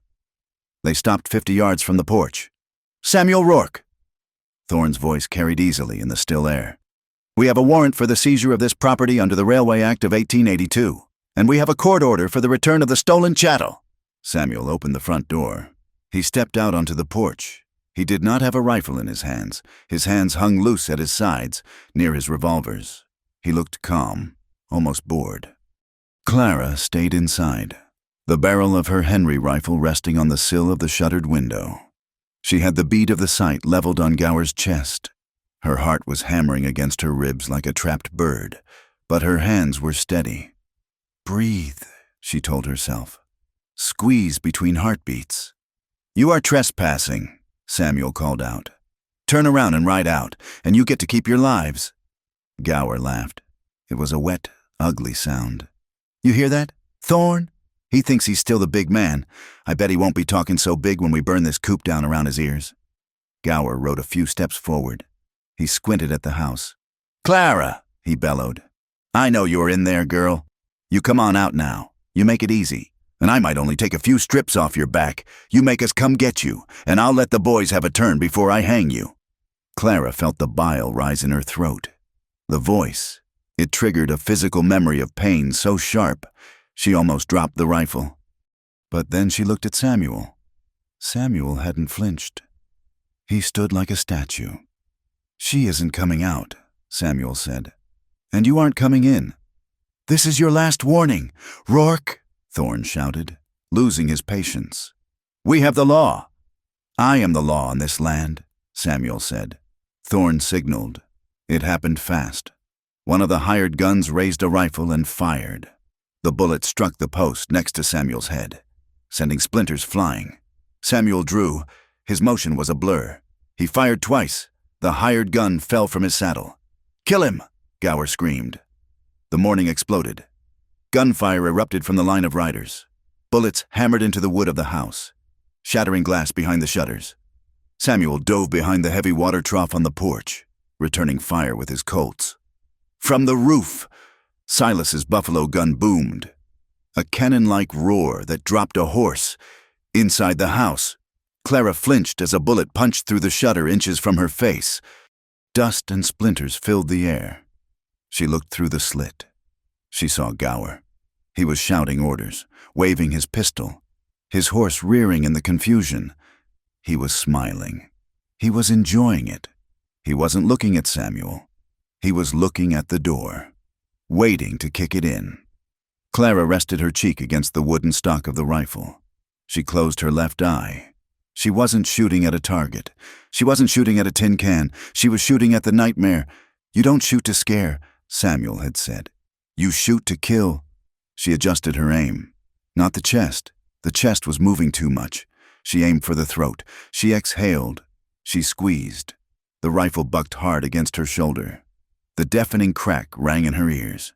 Through the smoke, she saw Gower's head snap back. A spray of red mist erupted from his neck. He didn't scream. He simply folded, toppling backward off his horse into the melting snow. He landed in the mud, thrashing once, then went still. Clara racked the lever of the rifle, ejecting the spent brass casing. It chimed as it hit the floor. She looked at her hands. They were trembling, but not with fear. They were trembling with the aftershock of violence. There was blood on her hands again. She had taken a life. But as she looked at the man lying dead in the snow, the man who had owned her, sold her, and broken her, she didn't feel the shame she had felt in the camp. She felt lighter. "One down," she whispered to the empty room. She stepped back to the window, raised the rifle, and fired again. The silence that followed the gunfire was heavy, ringing in the ears like the echo of a church bell struck too hard. The valley floor was littered with the debris of violence, spent brass casings glinting in the slush, the dark, crumpled form of Jeb Gower lying in the mud, and the retreating backs of the remaining hired guns as they spurred their horses toward the pass, their morale broken by the death of their leader. Samuel did not cheer. He did not holster his weapon. He stood on the porch, gripping the railing with his left hand, his face gray and slick with sweat. Clara lowered the Winchester. The barrel was hot against her palm. She looked through the firing port, watching the riders vanish into the tree line. "They are running," she said, her voice sounding thin and distant in her own ears. "For now," Samuel rasped. Then his knees buckled. Clara dropped the rifle. She tore open the front door. Scrambling over the barricade of furniture they had erected, she found Samuel slumped against the water trough. His right hand pressed hard against his side. Blood was seeping between his fingers, dark and fast, staining his white shirt and the pine floorboards beneath him. "Samuel!" She fell to her knees beside him, her hands hovering, terrified to touch him. "It is just a scratch." Samuel grunted through gritted teeth. "One of them. Got lucky. Move your hand," Clara ordered.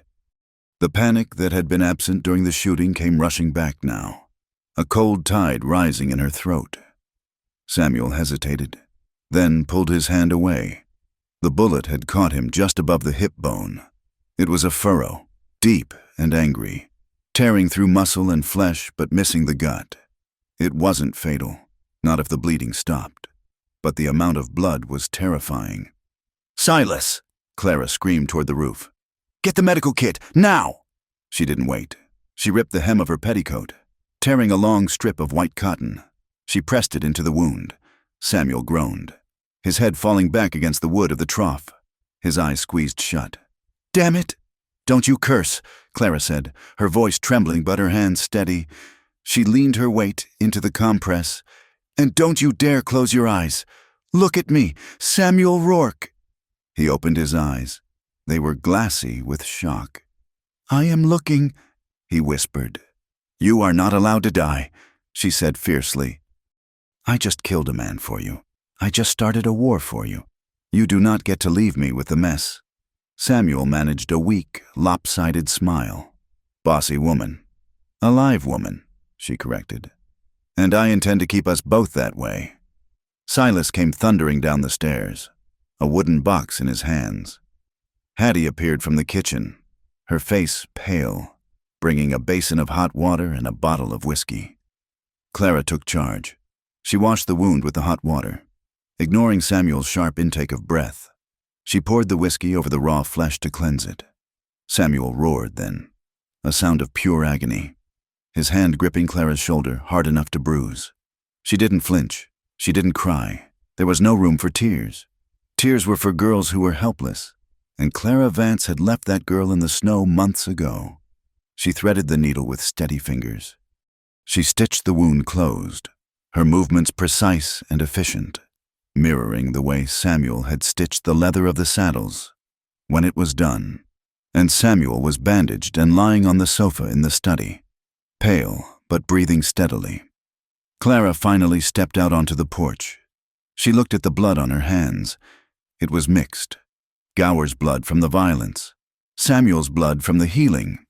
She walked to the snowbank and scrubbed them clean until her skin was raw and red. 3 days passed.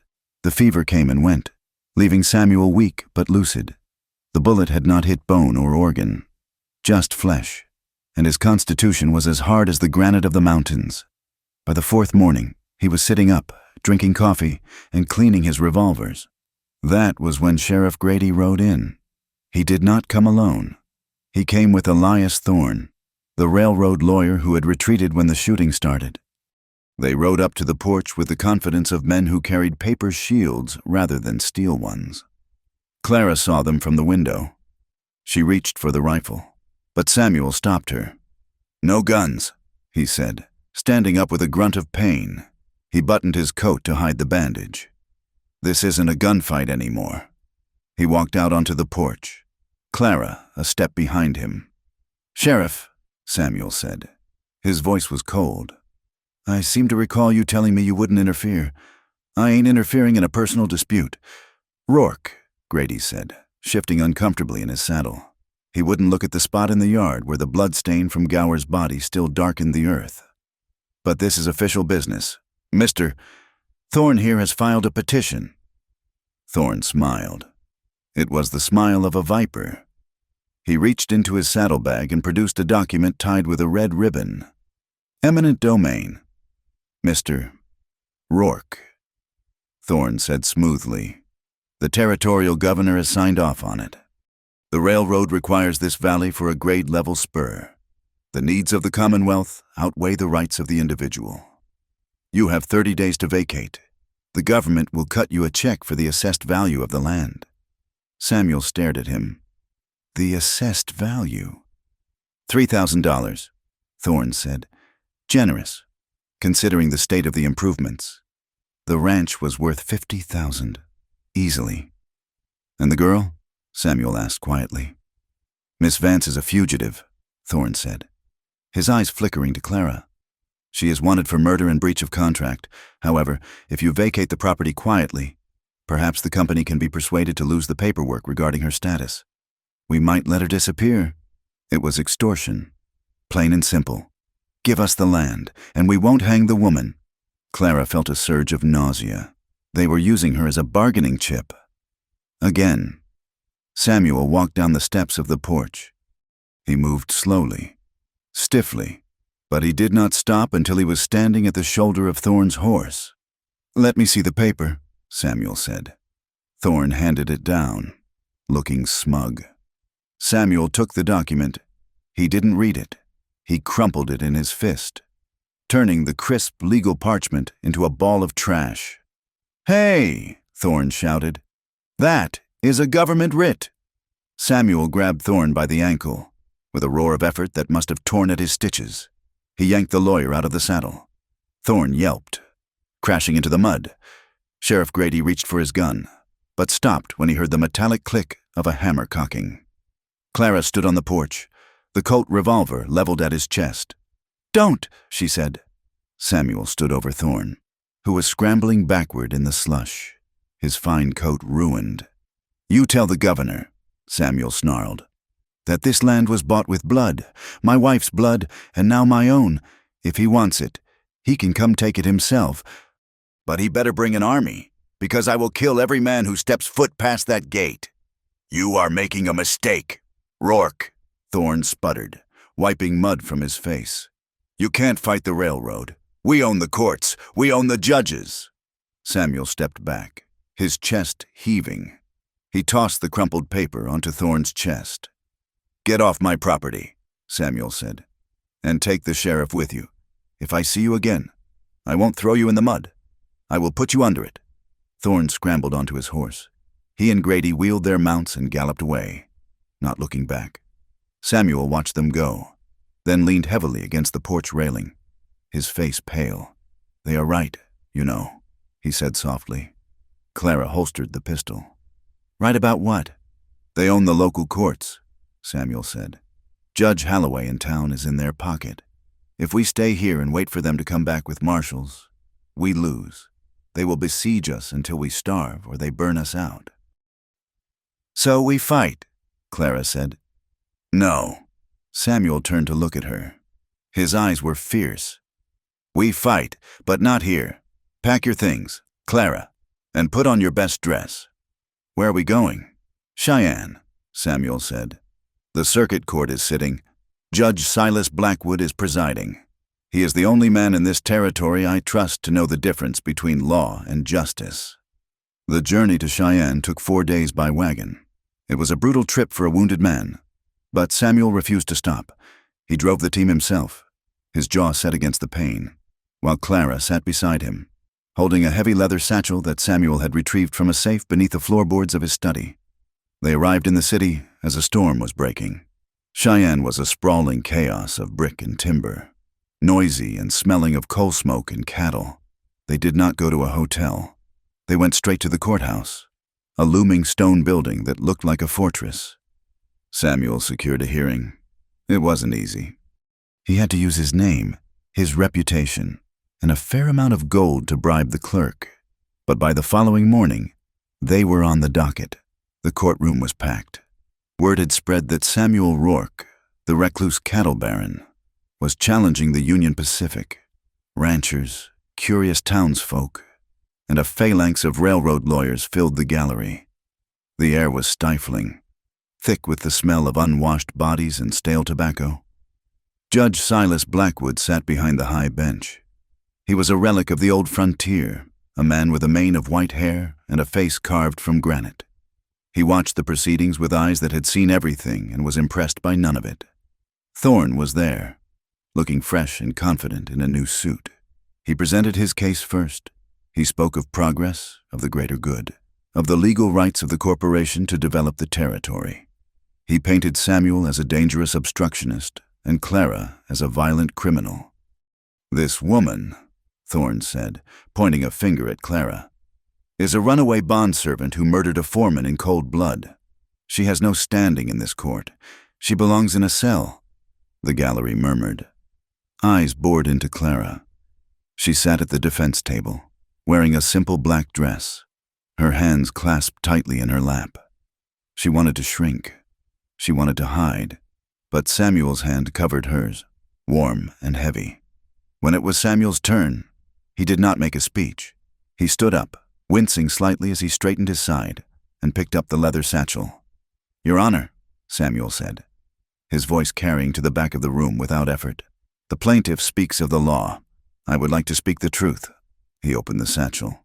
He pulled out a stack of letters, ledgers, and sworn affidavits. 10 years ago, Samuel said, my wife, Elena Rourke, was murdered. The local sheriff called it a random act of violence by drunks, but I didn't believe that. I spent 5 years tracking the men who did it. The courtroom went silent. "I found them," Samuel continued, "and before they died, they told me who paid them. The Mountain States Land Company, a subsidiary of the railroad represented by Mr. Thorne today paid them $500 each." Thorne jumped up. "Objection! Hearsay! This is irrelevant." "Overruled," Judge Blackwood boomed. "Sit down. Counselor, I want to hear this." Samuel held up a ledger. "This is the payroll book from the foreman of that crew. I took it off his body in St. Louis. It lists the payment for clearing the Rourke Valley. It lists the payment for the removal of squatter women. They paid to have my wife beaten to death so they could scare me off the water rights." The crowd gasped. Thorne's face went white. "They are doing the same thing now," Samuel said. "They sent men to burn my fences. They sent men to kill me. And when that didn't work, they tried to use the law to steal what they couldn't take by force." He turned to Clara. "And they are using this woman," Samuel said softly, "as a weapon against me. They claim she is property. They claim she owes a debt." Judge Blackwood leaned forward, his gaze shifting to Clara. "Miss Vance, stand up." Clara's legs felt like lead. She stood. "Is it true?" the judge asked. "Are you under contract?" Clara looked at Thorne, who was glaring at her with pure venom. She looked at the crowd. Then she looked at Samuel. He nodded, just once. "My father died owing money," Clara said. Her voice shook, then steadied. "They told me I had to work it off. They said it was service." "And was it?" the judge asked. "No," Clara said. "They sold me." The words hung in the air, ugly and naked. "They took me to a camp," Clara continued, her voice rising. "They sold me to the foreman for 3 crates of whiskey. They told me I was public property. For 2 years. For 2 years, any man who had a coin used me." She saw women in the gallery cover their mouths. She saw men look down at their boots. "I didn't run because I didn't want to work," Clara said, tears finally spilling over, hot and angry on her cheeks. "I ran because the new foreman took a knife to me. He cut me to see if I would scream. I killed him because he was going to kill me. I killed him to save my own life." She took a breath, gripping the edge of the table. "I am not a wagon," she said fiercely. "I am not a horse. I am a human being, and I will not go back to being a thing."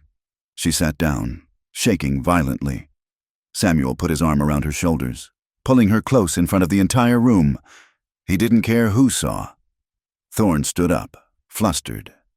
"Your Honor, this is a tragic story, but the law is clear.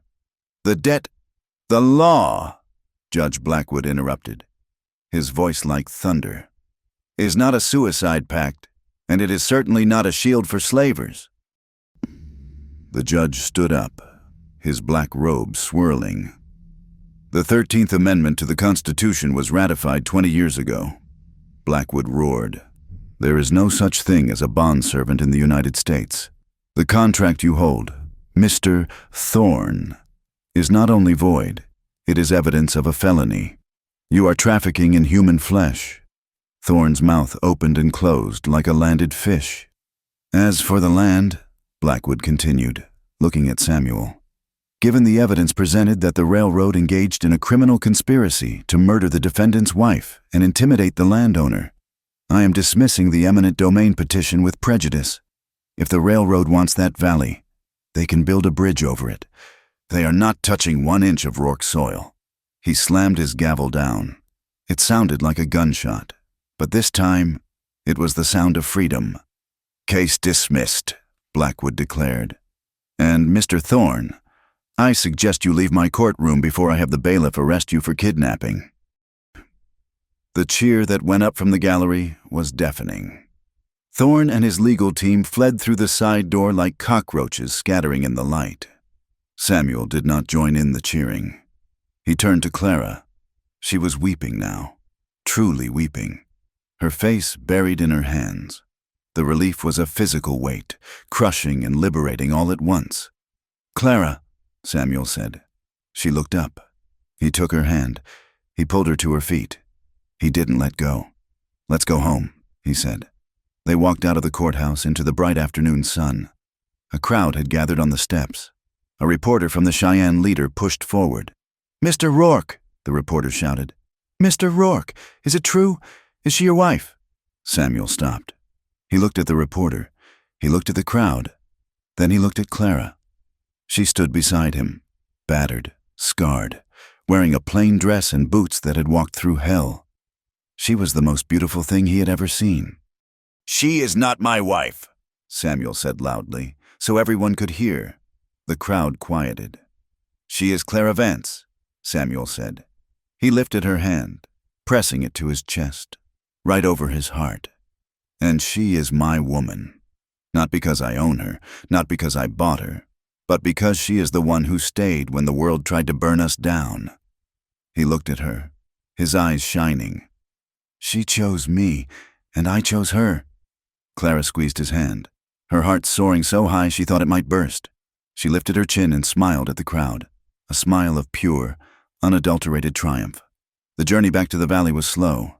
They took their time. The urgency was gone. The fear was gone. When they finally crested the rise and saw the ranch spread out below them, covered in the fresh green of early spring, it looked different. It didn't look like a fortress anymore. It looked like a home. Silas and Thomas came out to meet them, whooping and throwing their hats in the air. That night, the house was quiet. The shutters were open for the first time in weeks, letting in the moonlight and the cool breeze. Samuel and Clara lay in the big bed, tangled together in the sheets. Samuel's bandage was fresh and white against his skin. Clara traced the line of his jaw with her fingertips. They didn't speak of the trial. They didn't speak of Gower or Thorne or the railroad. That was the past, and they had buried it. "The snow is melting," Clara whispered. "Yes," Samuel murmured, pulling her closer. "The pass will be clear soon." "I'm not going anywhere," she said. "I know." Samuel kissed her forehead. "Neither am I."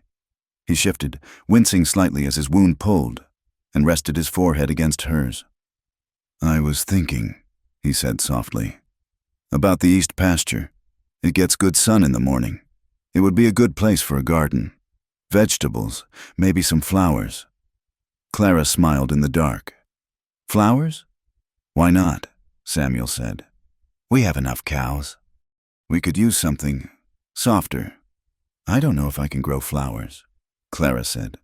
"I have rough hands." Samuel took her hand in his. He kissed the palm, then the wrist, then the inside of her elbow. "Your hands are perfect," he whispered. They held me together. Clara closed her eyes, letting the peace wash over her. For the first time in her life, she wasn't thinking about how to survive the next hour. She wasn't scanning the horizon for danger. She was thinking about the east pasture. She was thinking about seeds. She was thinking about tomorrow. "We will plant them together," she said. "Together," Samuel promised. They fell asleep like that, holding on to each other, dreaming of a future that finally, after all the blood and the snow, belonged to them. The spring of 1885 did not arrive with a whisper. It arrived with the roar of the melting snow. The white silence that had entombed the valley for months broke apart, replaced by the thunder of the creek swelling its banks and the dripping rhythm of icicles weeping from the eaves of the main house. The world turned to mud, deep and clinging, but beneath the mud, there was green. Clara stood in the patch of earth Samuel had tilled for her near the east pasture. The sun was high and warm, pressing against the back of her neck like a heavy, comforting hand. She was on her knees, her hands buried in the soil, planting rows of hardy peas and potatoes. She had never planted anything before. In the camps, there was no future to plant for. There was only the endless, grinding present. But here, putting seeds into the ground felt like a defiance of death itself. She wiped her forehead with the back of her wrist, leaving a smudge of dark loam on her skin. She felt different. It was a subtle shift, a heaviness in her breasts, and a queasiness that rolled through her stomach when the smell of frying bacon filled the house in the mornings. She hadn't told Samuel yet. She wasn't sure if she needed to. She looked up toward the house. Samuel was sitting on the porch steps. He wasn't cleaning his rifle, and he wasn't reading a ledger.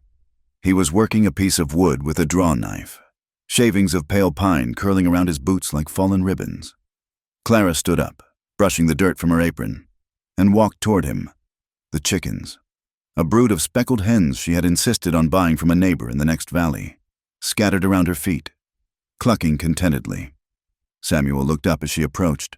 His face was tanned, the winter pallor gone, and the lines of tension that used to bracket his mouth had softened. He didn't look like a man waiting for a war anymore. He looked like a man building a peace. "The ground is warm," Clara said, leaning against the porch railing. "It is," Samuel agreed. He blew the dust off the wood in his lap. It was a curved piece, smooth and sanded to the texture of satin. Clara tilted her head. "What are you making?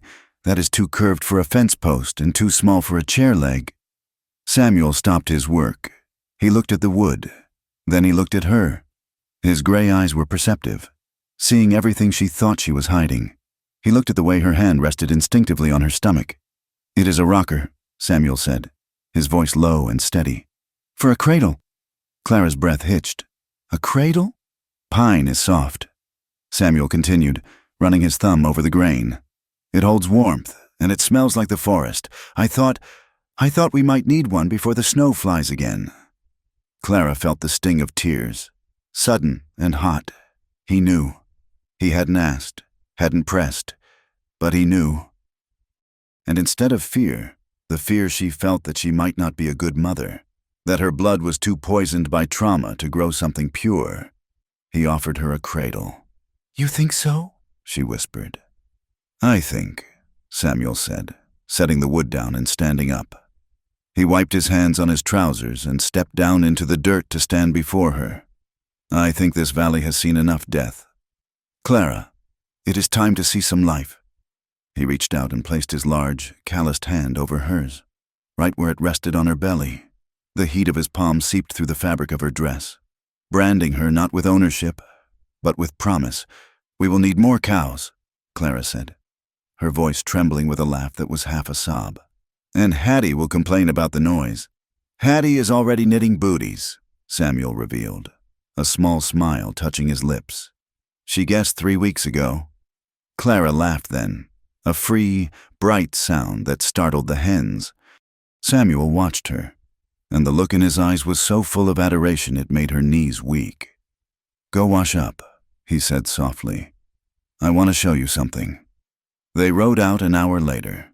Samuel saddled the horses, lifting Clara onto the bay mare with a care that bordered on reverence. They did not ride the perimeter fence or check the herds. Samuel led her up the switchback trail that climbed the canyon wall, higher and higher, until the air grew thin and the pine trees gave way to bare, wind-scoured rock. They reached the summit of the highest peak overlooking the Rourke land. The world fell away beneath them. To the west, the jagged teeth of the Rockies tore at the sky. To the east, the plains rolled out like a golden ocean. And below them, nestled in the green cup of the valley, lay the ranch. It looked small from up here, a toy house with a toy barn, the smoke from the chimney a thin gray thread connecting the earth to the heavens. Samuel dismounted and helped Clara down. He tied the horses to a scrub cedar and walked with her to the edge of the precipice. The wind was strong here, whipping Clara's hair across her face. She pushed it back, drinking in the view. It was vast. It was terrifying. It was beautiful. "My father brought me up here when I was 10, Samuel said, shouting over the wind. "He told me that everything I could see was mine, as long as I had the strength to hold it." Clara looked at him. He was standing with his feet apart, braced against the gale, looking down at his kingdom. "He was wrong," Samuel said. Clara frowned. "Wrong? He thought the land belonged to the man." Samuel turned to face her. "But the man belongs to the land. We are just passing through. Clara, the mountains don't care about our deeds or our fences. They only care about who loves them enough to survive them." He stepped closer, breaking the distance between them. The wind rustled his coat. "I used to come up here and feel like a king," Samuel said. "But after Elena died, I came up here and I felt like a ghost. I looked down at that house and I saw a tomb. I saw a place where I was waiting to die." He took off his hat, holding it in his hands. His dark hair was tossed by the wind. "Then you came," he said. "You stumbled out of the snow, half dead and fighting like a wildcat. And you didn't just wake up at the house. Clara, you woke me up." Clara felt her heart hammering against her ribs. "Samuel, I don't want to be a king," Samuel said fiercely. "And I don't want to be a ghost. I want to be a husband. I want to be a father." He dropped to one knee on the rocky ground. It was a movement of surrender from a man who had never surrendered to anyone. "I'm not asking you to be mine," Samuel said, looking up at her with an intensity that burned. "I am done with owning things. I am asking you to be with me. Will you marry me, Clara? Not to be mine, but to make this ours? To build something that will last longer than we do?" Clara looked down at him. She saw the scar on his face, the silver at his temples, the history in his eyes. She saw the man who had washed her feet, the man who had handed her a rifle, the man who had stood before a judge and claimed her before the world. She didn't hesitate. "Yes," she said, the word carried away by the wind but caught by his heart. "Yes, I will make it ours." Samuel stood up and pulled her into his arms. He kissed her there, on the roof of the world, with the sun on their faces and the future stretching out in every direction. The wedding was held 2 weeks later, in the meadow beside the creek where the wildflowers were just beginning to push their heads through the grass. It was not a society affair. There were no guests from Cheyenne, no silk dresses, no organ music. The witnesses were the people who mattered. Silas, looking uncomfortable in a stiff collar, Thomas grinning like a fool, Hattie weeping openly into a lace handkerchief, and the circuit preacher, a dusty man who had ridden 40 miles to speak the words. Clara did not have a wedding dress. She didn't want one. The white lace and corsets of the city felt like costumes for a play she was no longer in. Instead, she wore one of Samuel's white linen shirts. It was too big for her. The sleeves rolled up to her elbows, the hem falling to her knees over a simple petticoat, but around her waist, cinching the fabric tight. She wore a bright red ribbon. It was the color of blood. It was the color of life. It was the color of the bond that held them together. Samuel wore his best black suit, but he didn't wear a tie. He stood by the creek, the water rushing over the stones behind him, and watched her walk across the grass. When she reached him, he didn't take her arm. He took her hand, interlacing his fingers with hers. "Dearly beloved," the preacher began, his voice competing with the creek. The vows were simple. They promised to hold and to keep. They promised to shelter and to defend. But when it came time for Samuel to speak, he deviated from the book.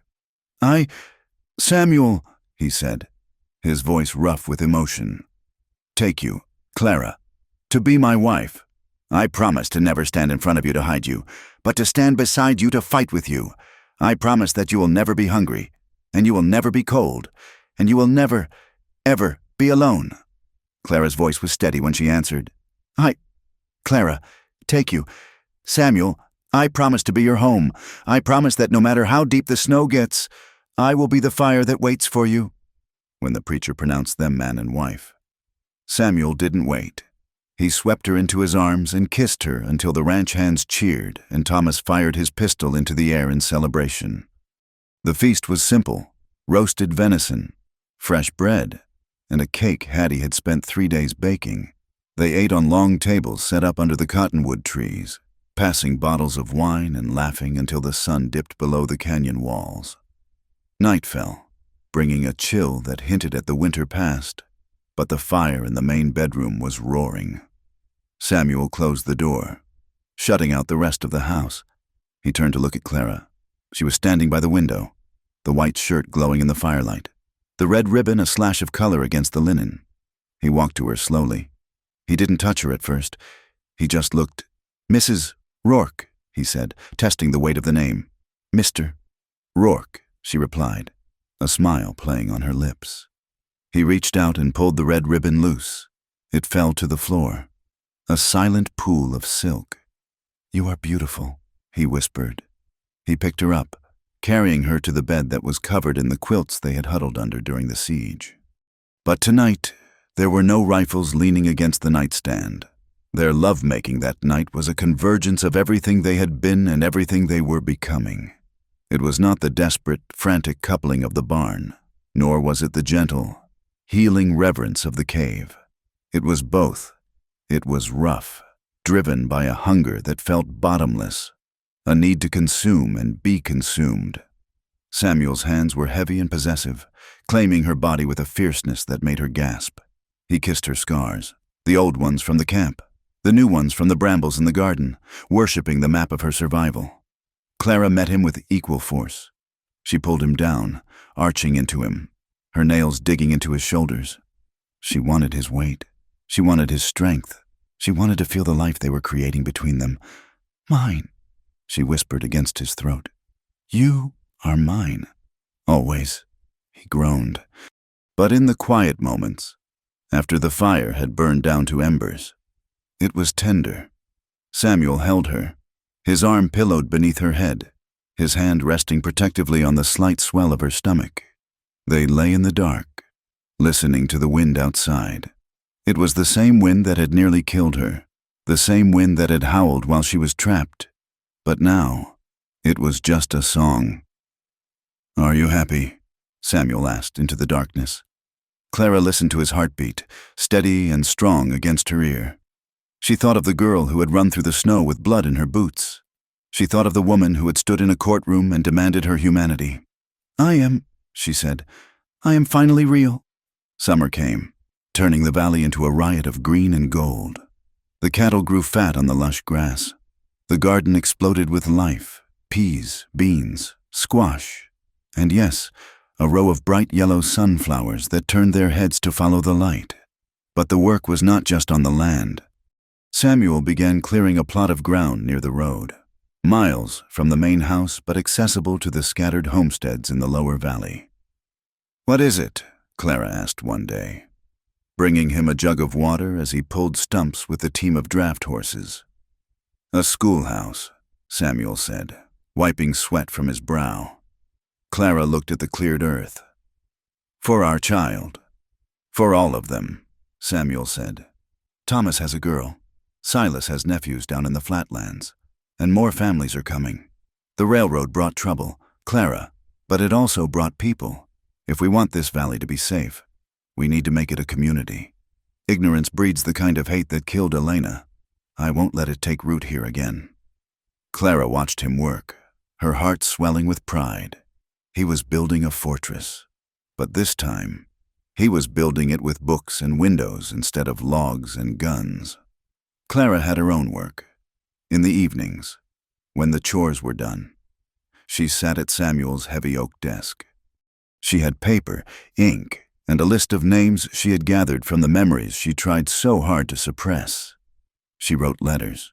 To the girl called Mary, at the camp near Ogden. To the woman they call Red, at the siding in Laramie. She wrote to the churches in the territories. She wrote to the marshals who weren't on the railroad payroll. She wrote to the new newspapers in Denver. She told her story. She told them that the contracts were illegal.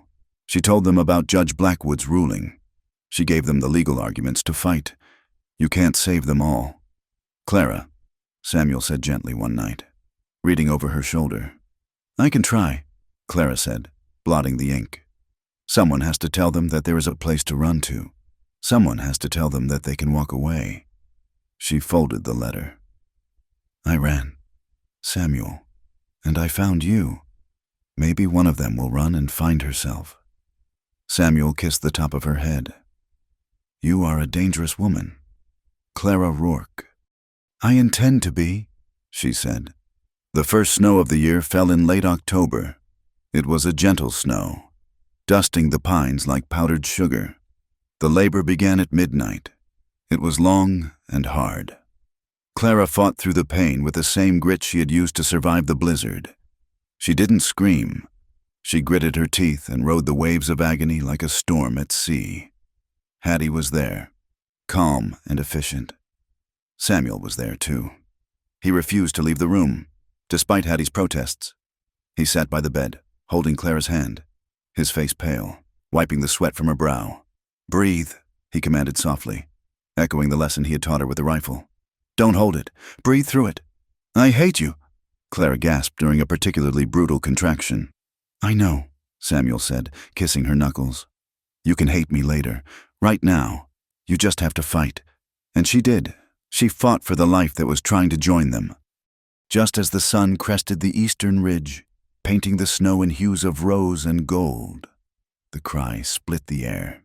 It was a thin, high wail, the sound of a new lung filling with cold mountain air. It's a girl, Hattie announced, her voice cracking with joy. Lord have mercy, it's a girl. Clara fell back against the pillows, exhausted, trembling, emptied out. She watched through half-lidded eyes as Hattie cleaned the baby and wrapped her in a soft flannel blanket. Then, Hattie handed the bundle to Samuel. Samuel Rourke stood in the center of the room. He looked down at the tiny, red-faced creature in his arms. His hands that had branded cattle, felled trees, and killed men, were trembling. He walked to the window. He looked out at the valley, at the land he had fought for, at the snow that covered the scars of the earth. The baby quieted. She blinked, opening eyes that were dark and deep. Samuel looked back at Clara. There were tears running down his face, tracking through the stubble on his cheeks. He didn't bother to wipe them away. She has your chin, he whispered. Does she have your stubbornness? Clara asked weakly. God, I hope so, Samuel laughed, a wet, choked sound. She will need it. He walked over and laid the baby in Clara's arms. Clara looked down. The baby was perfect. 10 fingers, 10 toes, a tuft of black hair. She was tiny, but she felt heavy, heavy with the weight of the future. What do we call her? Samuel asked, sitting on the edge of the bed, his arm going around them both. Clara touched the baby's soft cheek. She thought of the long road that had brought them here. She thought of the darkness they had walked through to find the light. Dawn, Clara said. We call her Dawn. Samuel smiled. Dawn Rourke. He leaned down and kissed Clara, then kissed the baby's forehead. Welcome home, he whispered. Clara watched him. She saw the peace in his face. She felt the warmth of her daughter against her chest. She looked out the window at the vast, wild, beautiful land that was no longer a prison, but a kingdom. Love hadn't saved them from pain. The scars were still there, on his neck, on her soul, in the graves on the hillside. Love hasn't made the world safe, but it had given them something to survive for. It had given them a reason to stand up when the snow was deep and the wind was howling. And as Clara closed her eyes, drifting into sleep with her husband and daughter beside her, she knew that was enough. It was more than enough. It was everything. Thank you so much for listening to this story. It has been a journey walking through the snow and the fire with Clara and Samuel, and I hope their story of survival and love resonated with you. I would love to know where you are listening from. Please leave a comment below and let me know which part of the world you call home. If you enjoyed this tale, please consider subscribing to From Wild West for more stories of the frontier, the hearts that tamed it, and the legends that endure. I would also value your thoughts on the story. Did Clara's choice to stay surprise you? How did you feel about the justice they found? Please share your thoughts in English in the comments. Until next time, keep your powder dry and your heart open.